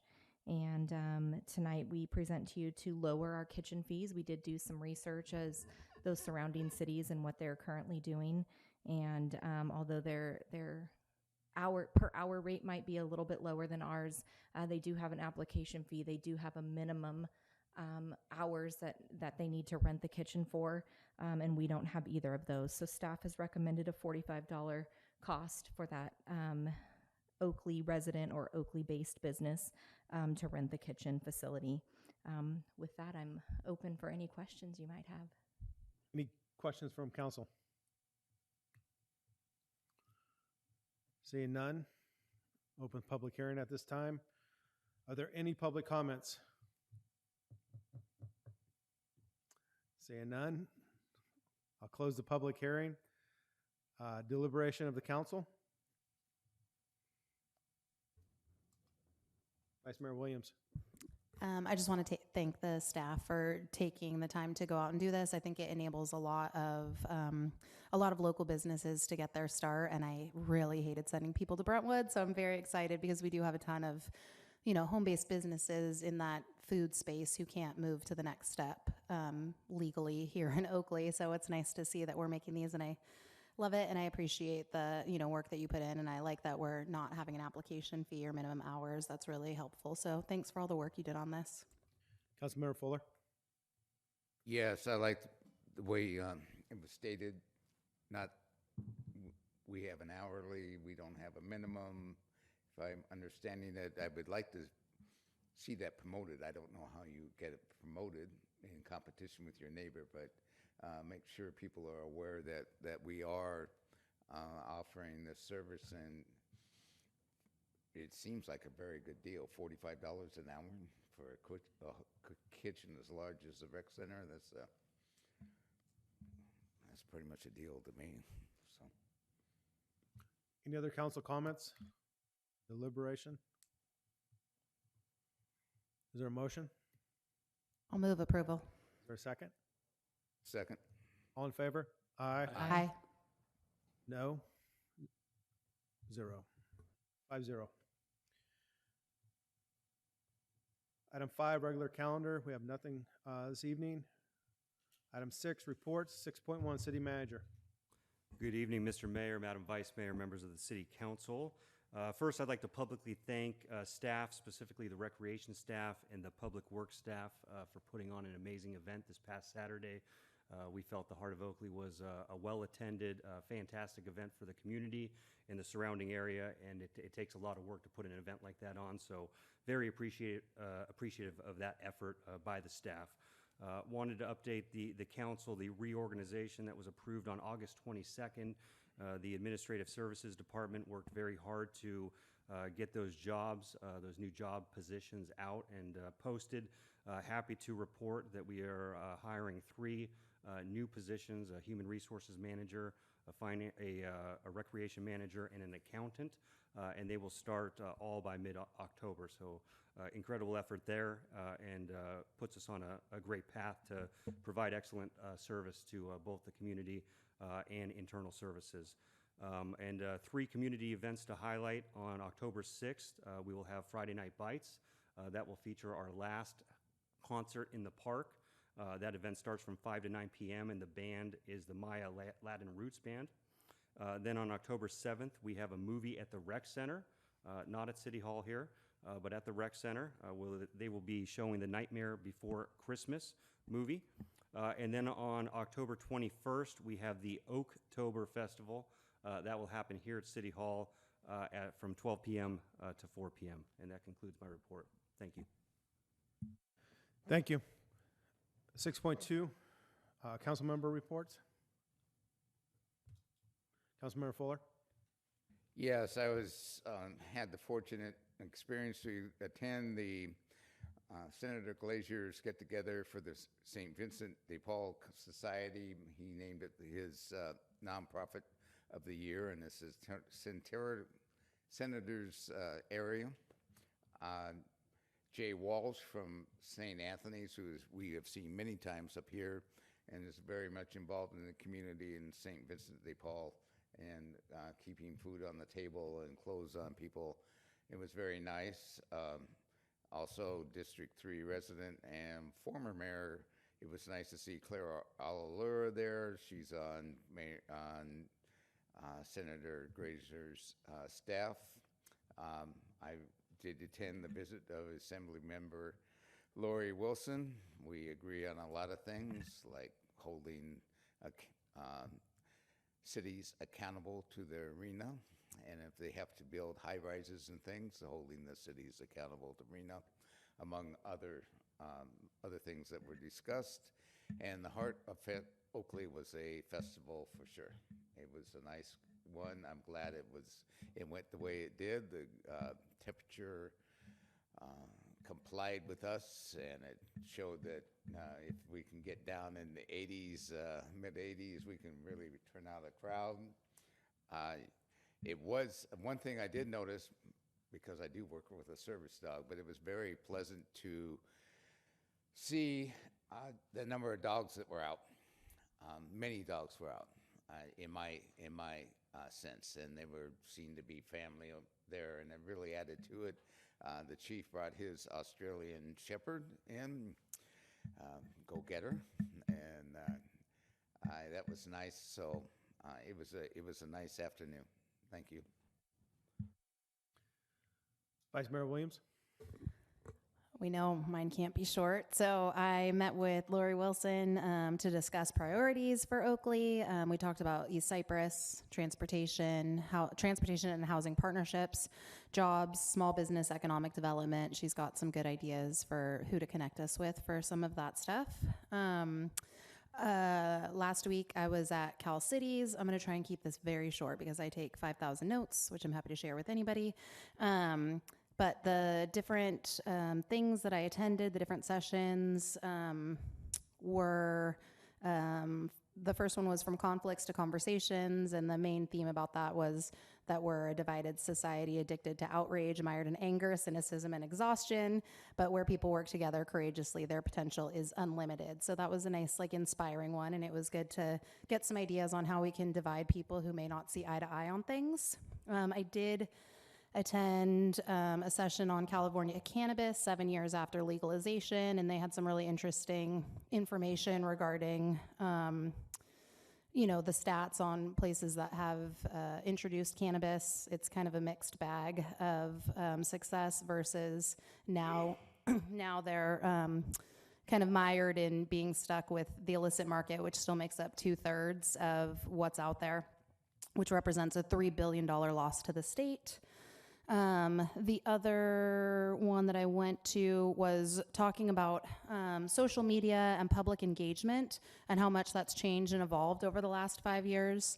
I did get some really interesting points about a social media aggregator that we can have where we can have information that's kind of fed to us as a city about what our constituents are talking about, what are the key points. So it was a really interesting thing that I've followed up with Josh about. And there's a couple different tools for engagement that they were also speaking about. Flash Vote, which is a survey tool different from SurveyMonkey. It gives, it helps to remove selection bias. It doesn't give lots of yes. It's a lot of yes or no questions. It gives a lot of open-ended. And then another interesting session was adapting to change in the retail environment, which I've shared with Josh, who also shared it with Harumi. And it was talking about how cities are coming up with ways to use their retail space since post-pandemic. It's still very different. So there were a couple good ideas that they came through there. And then the other one I went to was how to solve big city problems in small towns. Oddly enough, we were a very large town in that session, so I was still able to grab a couple things from it, but we were definitely one of the bigger cities in that. They should have had a disclaimer, 10,000 or below, but. And then we also, I also attended a section on difficult conversations, another difficult conversations one talking about dealing with constituents who might not see eye to eye with you and how you can see their point of view and stuff. And it was a really interesting reframing of the way we have conversations. I also attended the Heart of Oakley, not in my city role as the president of the nonprofit, and I thought it was a great event. The staff was amazing, and everybody was so happy, and I had many people who said, "Oh, does Oakley do this every weekend?" And so I challenged the recreation department to make that happen. Another comment that I got the whole time was that Brentwood doesn't allow people to have their dogs during their events, which I didn't actually realize. I know they don't during the farmers market and stuff, but I was surprised to hear that you couldn't bring dogs down. So that was another different point of differentiation. But I did think we were going to get hit a little bit since the chamber, Rotary was having their event in downtown Brentwood, but I didn't feel like we were detracted by that at all. We had a lot of happy people, and again, like I said, they want that every weekend. So let's see what we can do, huh? Councilmember Shaw? Yes, I also attended the District Day with Assemblymember Lori Wilson. I stayed for both the staff and special district session as well as the local business and nonprofits. I thought it was great that she kind of split it up, giving people with different ideas time to listen and talk. The one-on-one session, we also spoke about East Cyprus, funding, transit, parks, everything, and how we can partner. She reminds us all the time that she's from a small town, which I know we're not technically small anymore, but she does understand the limitations we have here in Oakley. So I thought it was a great conversation. The Cal Cities Expo, some of the presentations I went to were fees, why we need them, what they're for, what they cover, staying ahead of the news, not just the media monitoring for social media, but they were also mentioning news media monitoring. So I also suggested, gave that information to Josh, or I hope Anissa did. Stop hate, freedom of speech versus hate speech, and the managing difficult conversations with constituents. So the Heart of Oakley event was on Saturday, and that is it for me. Okay, a couple weeks ago, I had a Contra Costa Transportation Authority meeting. At that meeting, we were appointing a member and an alternate to the San Joaquin JPA. The member is Diane Burgess, Supervisor Diane Burgess. The alternate is myself. So I will now start attending some of the San Joaquin JPA meetings, which is the Amtrak train platform. I kind of have a question. Did anybody watch the Bengals-Rams game last night? Are you a Rams fan? Okay. So, Chiefs, they weren't on last night. So, I don't know if you all realize, but there was 2 Freedom High School players in that game last night. One for the Bengals, Joe Mixon, who scored, and Ronnie Rivers for the Rams. So Freedom High School had 2 players represented in that game last night. Kind of cool. I don't have anything else. 6.2B, request for future agenda items. Councilmember Shaw. I would like staff to look into some sort of early warning system for when the train tracks are down. We've recently had 2 more incidents since I believe we've talked to them, and residents were actually holding them up for cars to pass through. My husband was lucky to get through right before it happened, but I would like to, east of Sellers, so that way if the train tracks are down, people can get notified early and maybe turn down Sellers and not get stuck.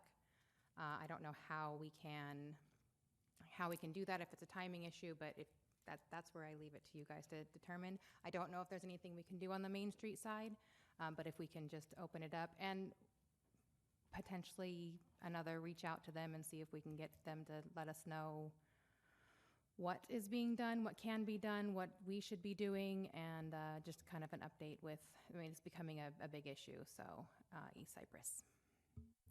I'll second that request. Councilmember Fuller. This is more of a request for the city clerk than an agenda item, but to the county recorder that was here. Would you mention to her that if my understanding, all 18-year-olds of all gender must now register for the draft? They do that mainly at the high school, and if they're registering for the draft at the high school, can they be handed a registration card at the same time at the high school? In fact, the high school can return the registration card if they return it to them. So at the same time they register for the, it's always been the draft for me, that they get a voter registration card.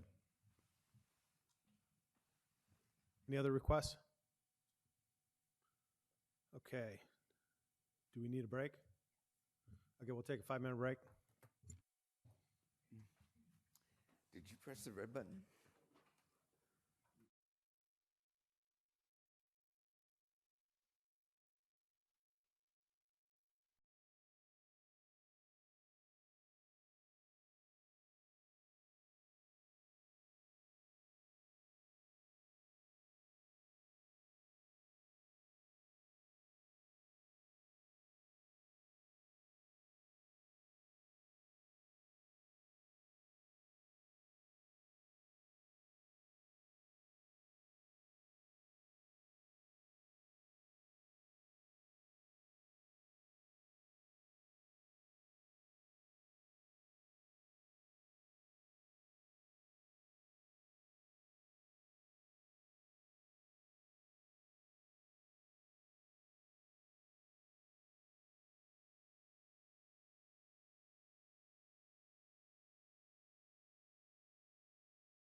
Item 7, work session. 7.1, review the results of the second online survey for the Oakley Regional Park and for City Council to provide recommendations on a preferred alternative to finalize the master plan for this park. Mr. Rohani.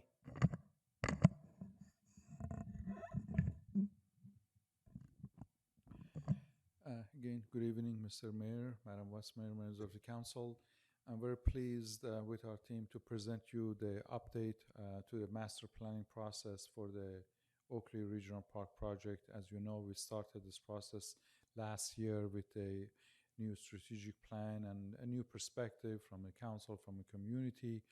Wanted to revisit that because this park is going to be our feature attraction, a destination point in Oakley, and we wanted to make it something special, but also we have to apply for grant funding opportunity just before us. As you saw, Townsend Associate, we've been working with them to provide fund, to secure funding. We're looking every opportunity. It'll take many millions, and so the sooner we finish up the master plan, we can use it as a part of our grant applications. But as I said, we started this process earlier this year. We've gone through 2 rounds of public meetings, many surveys, a very, very exhaustive research and outreach to the community to really get the feel from all members of the community what they like, what they don't like. And as a result, we have kind of narrowed down the choices in 2. Tonight with us, we have Mr. Brian Fletcher, President of Calendar Associate, who is our landscape architect on this project. He'll make a presentation and walk you through where we've been and result of the survey. And hopefully at the end, we get some feedback from you, direction as far as next step forward. Our goal is to wrap up the master planning process by the end of this year and really start using that as a tool to apply for various grant funding for this project. So with that, I'll turn it over to Brian. Thank you.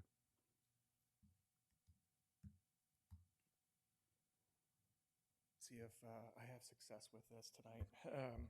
Good evening, Mr. Mayor and council members. I'm really excited to be before you tonight, and it's great to see you all again. Prior meetings, as well as seeing you out at the community workshops. So I'm here today to give you a few things, update you on the process that's taken place, the efforts that have been done, the master plans, the preliminary plans that we have, the results, and really to give you some options to consider. And I'm really looking forward to getting your opinions tonight that we can then incorporate to continue to refine this plan. Kevin mentioned the process, and depending on where we stand after tonight, it could extend out a little bit longer, but we're here at kind of the second time we've presented this to you. We're going to take your input along with the community input and prepare a draft master plan. I think it would probably be prudent to bring that draft master plan back to you. That date hasn't been set just yet. So that you can see the results of it, and then based upon that input, we'll finalize the plan, and then hopefully reach out with Townsend for funding opportunities. As many of you know, we went through a process that included an open house way back in March, I believe, of the year, if I remember back to that schedule. We had 35 people, although I did think more were there, they just didn't sign in. We had 334 people take our online survey, which is fantastic.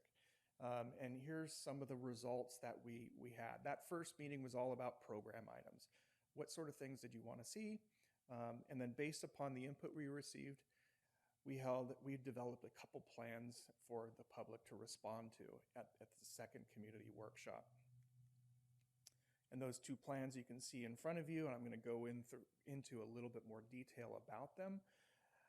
We had about 27 people show up. Again, probably not all signed in, and then we had a little bit less response, but still great at 162 of the survey results.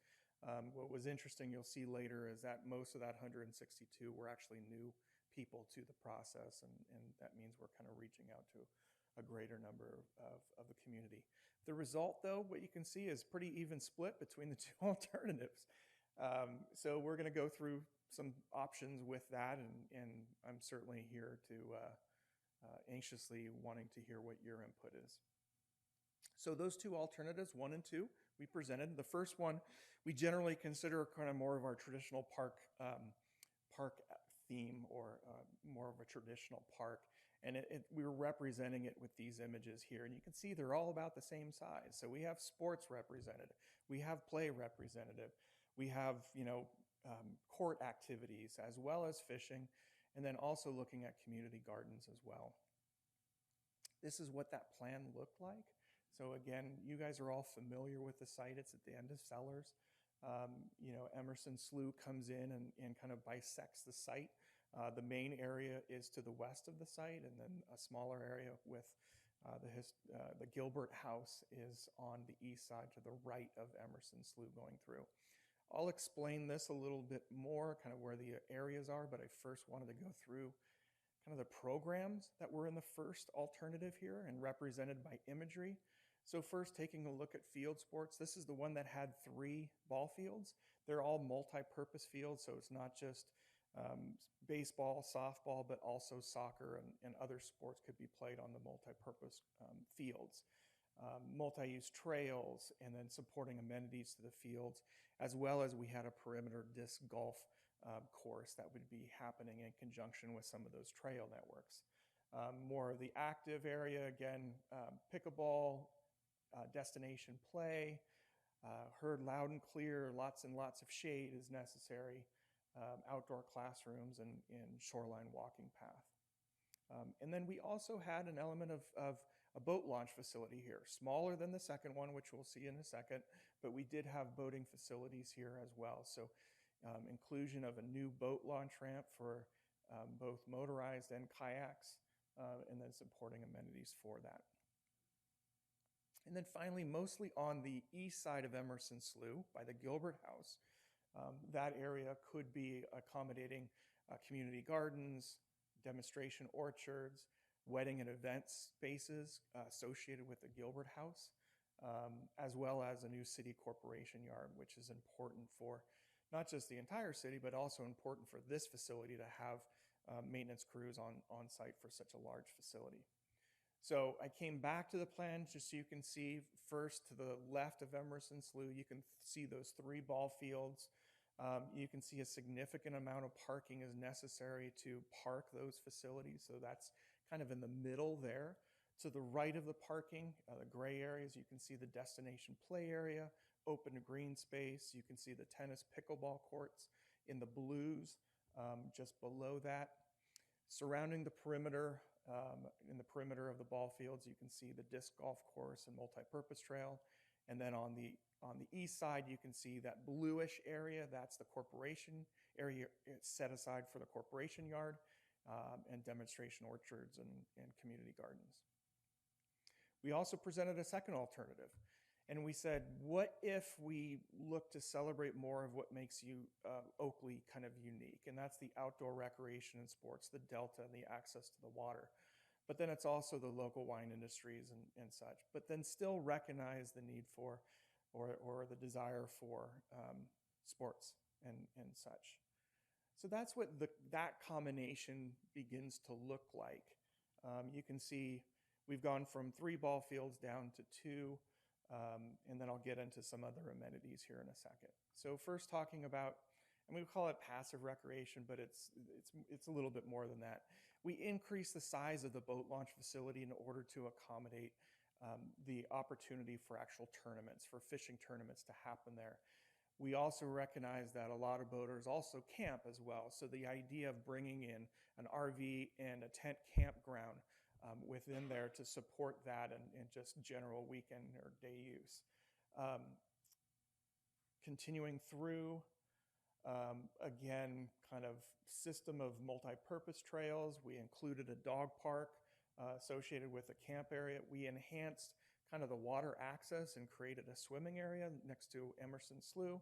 And then instead of kind of a traditional play area, we're looking at doing more of a nature play area. And that sort of theme. We still have sports, but at a smaller scale, 2 fields versus 3. And then on the east side of Emerson Slough, really trying to play up the wine industry. So having demonstration vineyards, but then also having some retail and incubator spaces that could be for wine tasting areas and for other kind of small businesses to kind of open up and support that area. And again, this one also has a corporation yard. So going back to the visual, again, you can see the 2 ball fields, relatively the same amount of parking because we have similar need for ball fields and then also kind of overflow for the boat launch facility. You can see just above the fields, that is the RV and tent camping spaces. And then to the right, you can see the demonstration vineyards as well as some retail incubator spaces along with the courtyard space. So that's alternative number 2. This is an expansion of some of the input that we heard through our workshop as well as through our survey responses. And again, we got 162 there. So you can see some of the favorite amenities that came out with alternative 1 and number 2. And then you can see in the word cloud to the right for each one of those, what are some of the other kind of comments and themes that came through our input there. So those are the basic 2 alternatives.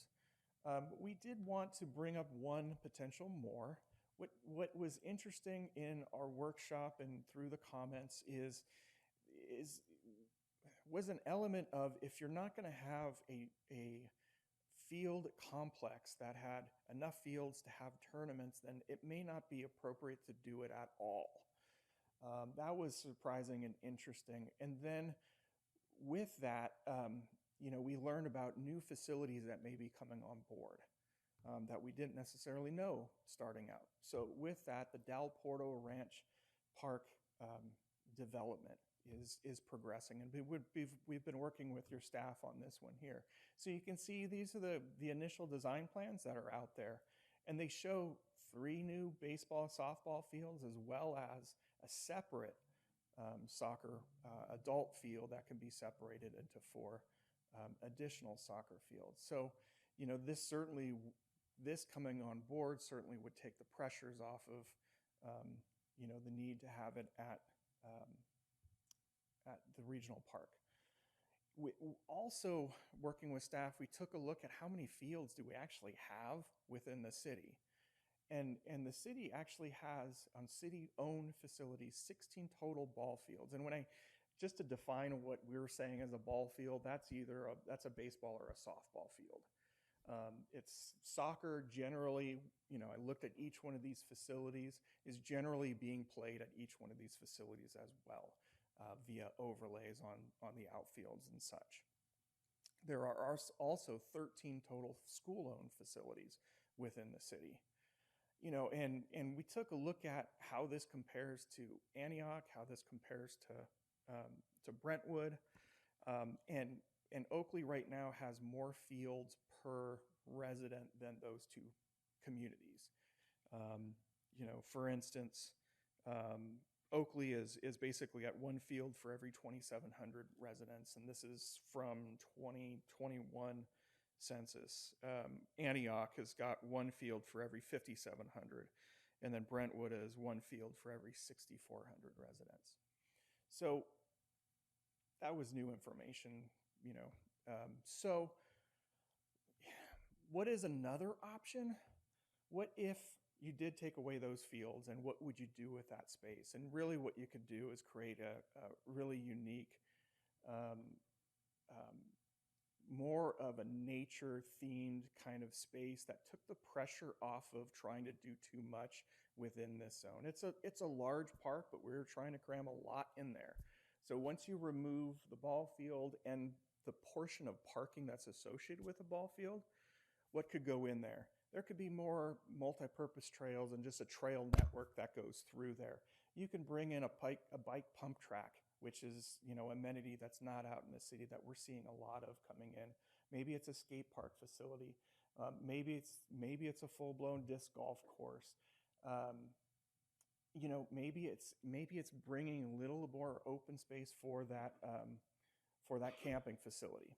So I just wanted to, based upon the information that we got during this and since then, we just wanted to show you this other potential third alternative for discussion. So if you remember back in that process slide, this won't be the last time you're going to see this.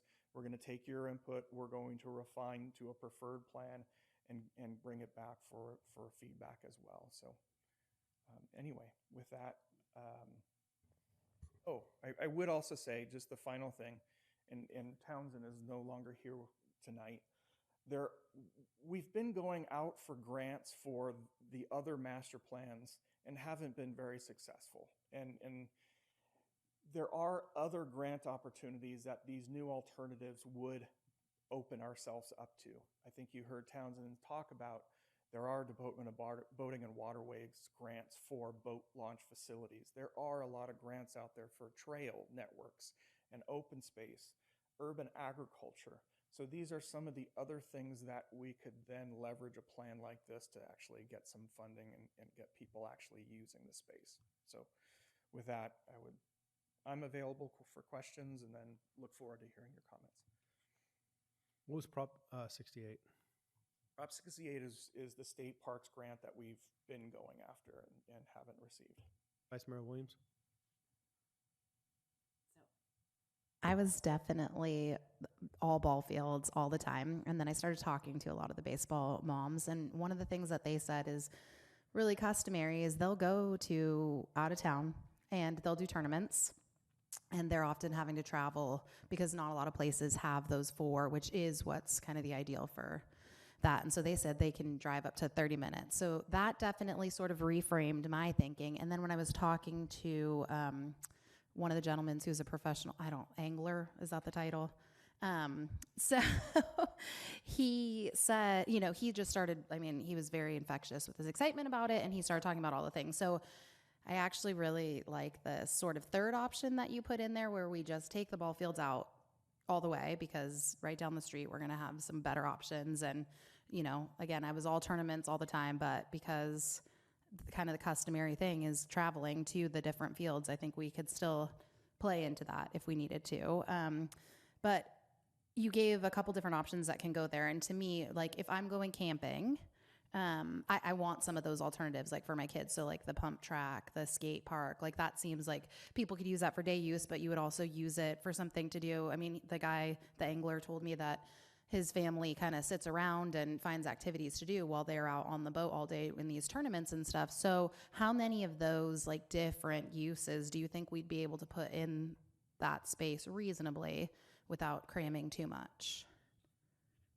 I think it opens a lot up because we don't have to bring in as much parking. We wouldn't have to bring in as much parking, and the ball fields would go away. So yeah, I have fond memories of going to a KOA that had a BMX track when I was a kid. So I think, pump track would definitely be there, disc golf, the hiking and walking trails, and making sure we've got good access to the rest of the trails that are going along the shoreline and up into Big Break and such. The shoreline access, fishing off of shore even, and there could be other, I think there could be destination nature play and even regular play. I think there's space for all of that. Cool. All right. I think that's my only question right now. So my comment is less is more still. I don't want to see a park loaded up with a bunch of stuff just to load it up. I do lean towards alternative 3 also. So, Councilmember Henderson. I too agree that alternative 3 is in the right direction. We have opportunities, and as you brought out, we have other parks that take care of some of this other thing.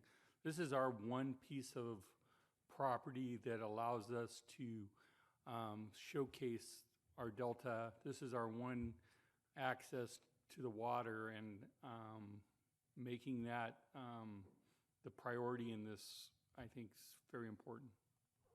Yeah, I agree. I had actually one other question. You talk about courtyard space. Is that an additional courtyard, or is everything going there? That would be a new courtyard facility. 100%. We won't have anything else anywhere else.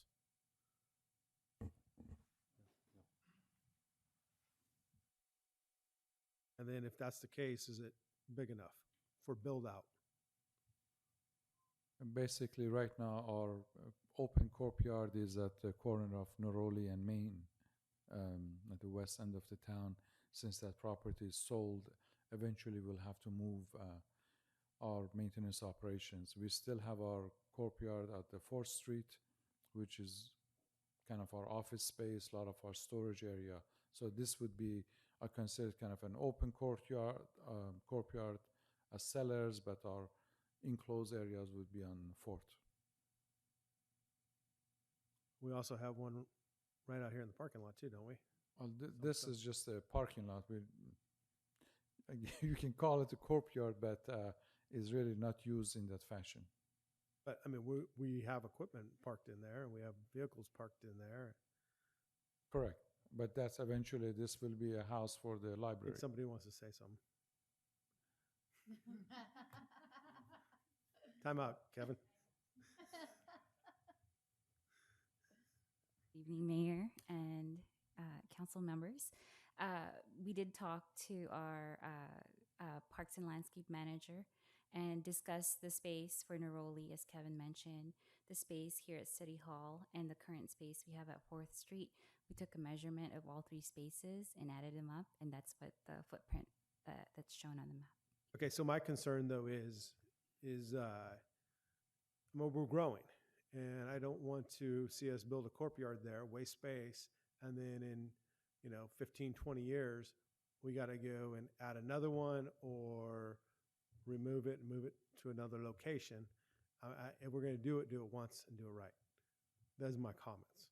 So if we can't put everything there, then maybe we need to be looking at another location. If we can, great.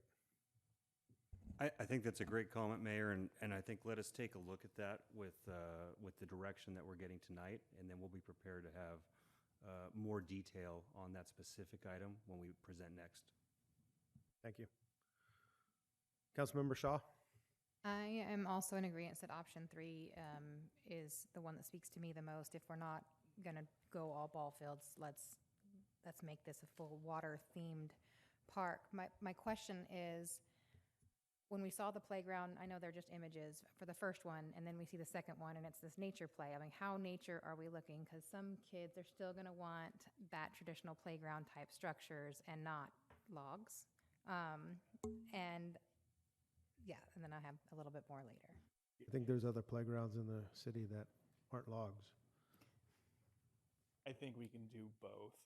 I think the nature play could end up, here's my vision, if you've got a network of trails going through there, it's not this one kind of designated area for nature play, that we've got smaller elements kind of throughout. And nature play can be beautifully done. If you've been most notably recently at Tunnel Tops over at the Presidio, if you've been to that play area, that's beautifully done nature play. So logs can be wonderful too. But we can also, I speak for the logs. With that, we can also do I think the destination play, the fully accessible, universally accessible play area as well. So I think you can do both. And I definitely want to, we had somebody talking about a wheelchair accessible swing recently here. I mean, I love that idea. I would love to see something that we don't have in the city kind of brought forward. So just a food for thought on that.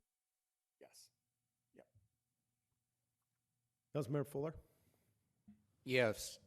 I've just heard a term I wasn't familiar with, alternative 3. Is that the one with the alternative 2 without the ball fields? Is that what we're saying? Yes.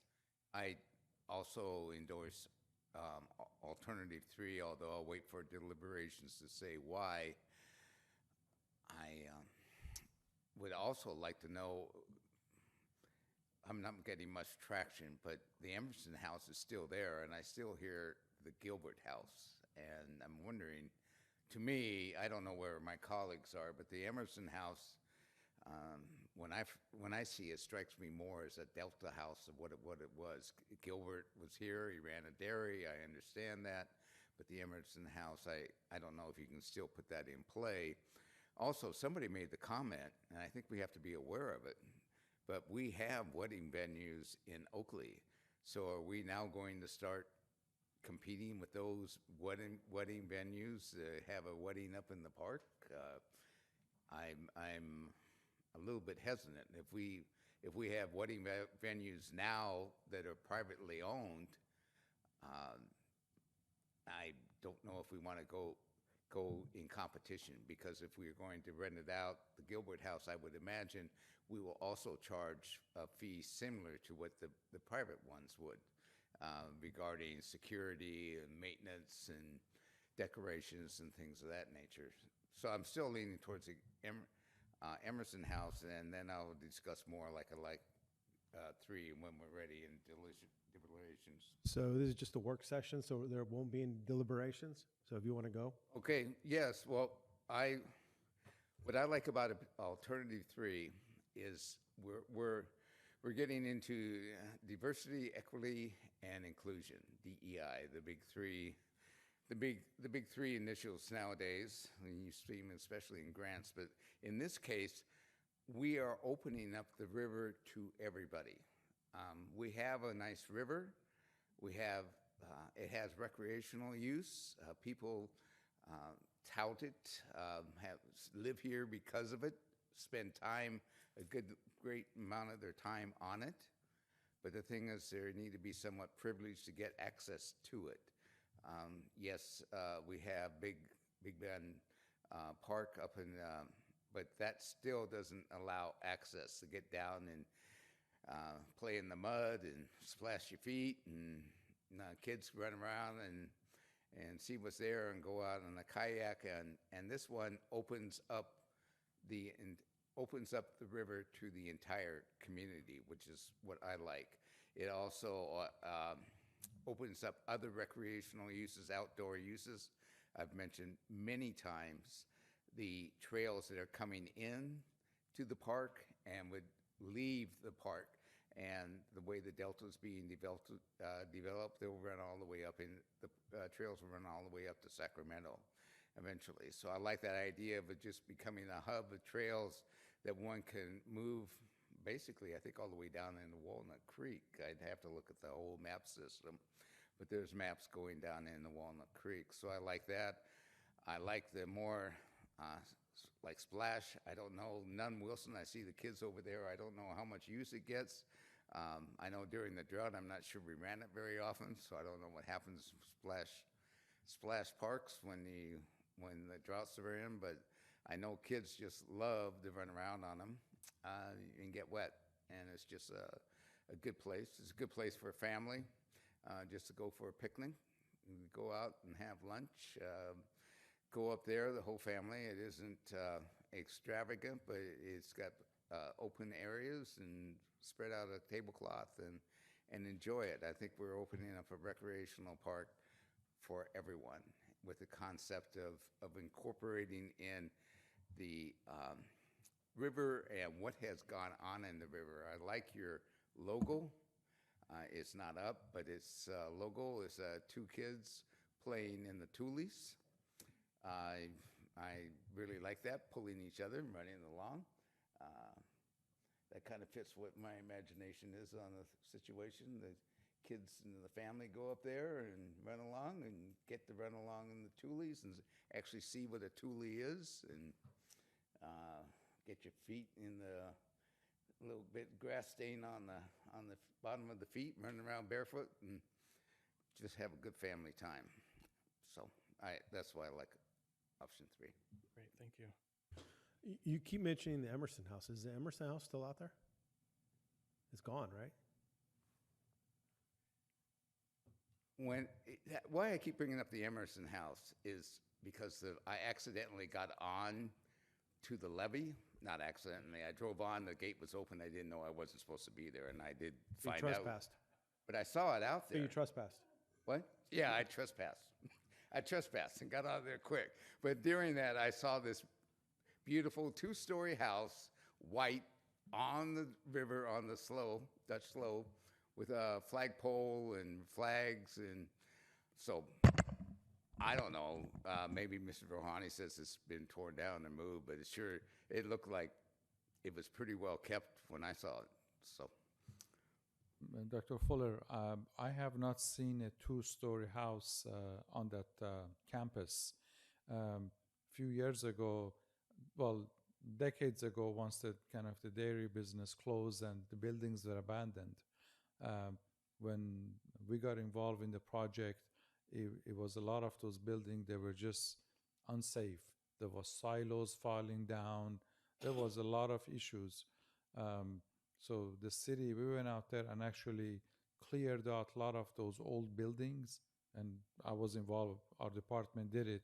There was no building. The only building that has been kept is, we've called it Gilbert House. Now maybe it's a Emerson House. There's just one single family house, has a nice picket fence on it. It's with a wraparound porch, but the building has been abused by homeless. We have boarded it up, and that's the building you see in all of our exhibit.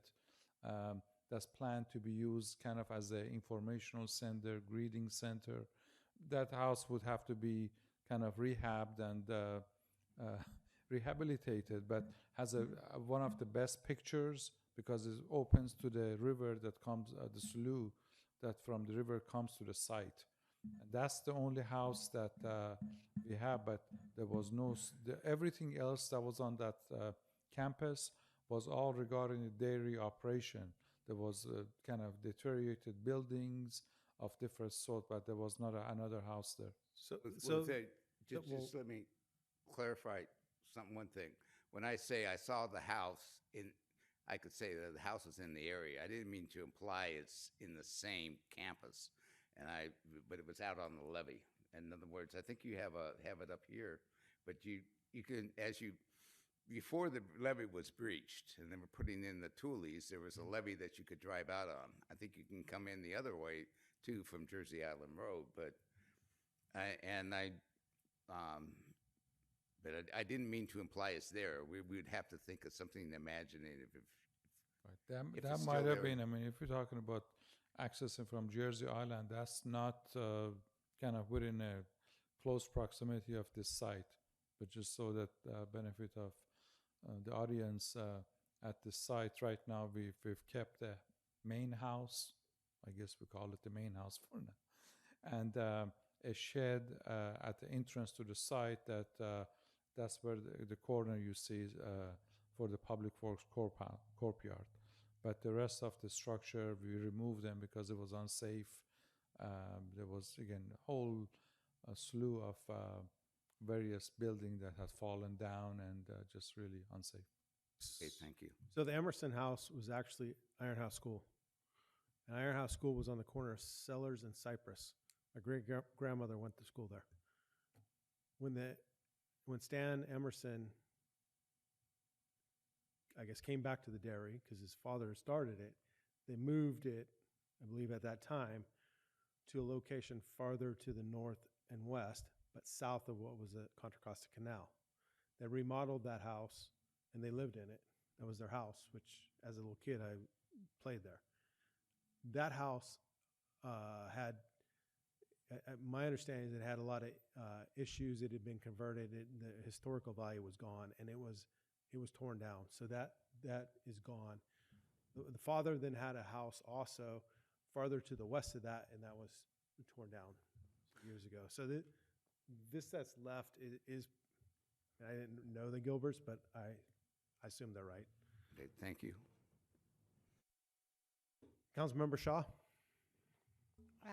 Since we're kind of talking about some of the things that we want, I'd like to see a splash pad as well, keeping with the water. I like the idea of a pump track. The parents are saying these kids need something to do here in Oakley, something unique. So, and it would still be outdoors instead of, covered. So disc golf, like in option one where we had it, not a full course, but just filling in some of the infill. I think it would be something we can still do there. I'm still not sold on the RV parking, but if that's the route that we're going, picnic and barbecue areas And if we're not going to have ball fields, then we probably won't have a concession stand, but maybe something still, some sort of stores, convenience, something if we're going to have some sort of RV, whether it be day or overnight. So you said not a full disc golf course? No, Okay. like in option one where we kind of just had it. Yeah, 9 holes. I mean, if we lose the ball fields and it's possible to have full disc golf course, I would support that. I mean, I'm not opposed to it, but if we're going to be putting in a whole lot of stuff, I'd like to still see it in there. If we can't do a full one, I'd like to still see some options for it, like in option one. Vice Mayor Williams? Kind of along those lines, I liked where you're talking about pulling out the concession stands. That makes sense. But it looked like we had some amenities, right? In 2 different places, really. We would have it at where the wine tasting would be. It looked like there was sort of an incubator, which I imagine could have some sort of food, wine, all the different things there, right? And then, sorry, while you catch up. Sorry. So it looked like there was some, some space there, like a retail-ish space. And then also, I know at an earlier one for our alternative 2, it talked about amenities for the campgrounds, and it had a really there was a checkered floor, and it had a pretty outside, and I imagine there'd be, some sort of services to service the day use, but also any overnight, right? That's kind of what we envisioned there. Yeah, so I mean, you can see kind of the red roofs, basically. Those are structures that were proposed. So when you look at kind of the campground area, you definitely want a space that they can come in and check in. They have a small little store, restrooms, showers, that sort of thing would happen at that location. You can see on the right-hand side, those were kind of the incubator, wine tasting spaces, modest, very, very modest, but definitely getting activity out there. But then we're also going to want restrooms kind of sprinkled throughout. Certainly a boat launch, bait facility up by and restroom up at the boat launch as well. So we certainly would be putting amenities throughout. Awesome. And then I had a question too. Kind of the wedding thing sparked this because I have a wedding venue right down the street from my house. They're a great family. And we also have Brownstone Gardens. So it does seem like we've got that saturated a little bit, but I know one of the things that people were bringing up to me. So, and this is a combination with the school district, it's not just us, but all of our neighboring cities do science camp, and our kids here don't have that opportunity. And so I know that a couple different people at that this meeting, the last one we had here, were talking about how Davis comes out here often and they're studying the ecology of the water and all of that stuff. So potentially there's some grant funding that could also go there while we're helping to encourage kids to get into the sciences and stuff like that. So I'm wondering if we can, instead of having that be a wedding space or something like that, still something that people could rent out for corporate retreats and stuff like that, but could we incorporate some aspect of this science camp? Because I guess Oakley used to do it years ago and hasn't done it for a long time. I know when I was a kid, I went all the way out to Fort Bragg. So I'm wondering if we can capitalize on that. That helps, our youth in a different way than just having entertainment spaces. And then plus, if Davis is already coming out here to study, potentially there's some additional grant funding we can tap into that, right? And obviously Davis has the wine program, so I feel like there's some ties that we can get to UC Davis. So that was just one of the things that I was thinking about as we talked about the wedding space and things. Maybe we can reuse that for something different that doesn't compete with our local businesses. Councilmember Fuller? Yes, one question I would like to ask Mr. McMurray, and in the comment, if we're looking at 2 new fields out Del Porte, we're looking at Creekside coming back. What is Mr. McMurray's assessment of fields being available if we took out the fields and made it alternative 2 into alternative 3 without the fields? Well, I think as was stated in the presentation, we have a fair amount of fields in the city, especially when you look at that per capita rate. So, I think we're doing a good job there. I think we're always going to my perspective is we're always going to run into that perspective of others where they feel like we do not have enough field space. And I think that's, a decision the council needs to weigh. As was stated here tonight, this is really our only access to the water in terms of a city-owned property. So although we have room here for fields, we also have other fields coming online. And we know that the Del Porto Park is imminent because, DeNova is actively working that site. And that complex is going to be fairly impressive. One of the most impressive sites or complexes we have in the city. So, in my assessment, I think we have a fair amount of field space. But like I said, I think that is a subjective statement because others may feel like we don't. Thank you. Any other comments? Disappeared. No other comments? You have enough direction? I think we have sufficient direction. We really appreciate that discussion. Kind of like everybody pretty much supported alternative 3. Okay, thank you. Item 8, closed session. 8.1, conference with labor negotiators. Agency designated representatives, Jack Hughes, legal counsel, Libert Cassidy Whitmore, Joshua McMurray, city manager, and Jerry Tejeda, Administrative Services Director, Employee Organization, Oakley Peace Officers Association. We'll be going into closed session. Once we come back, we will close the meeting. Our next regular meeting will be held on Tuesday, October 10th, beginning at 6:30 here. See you then.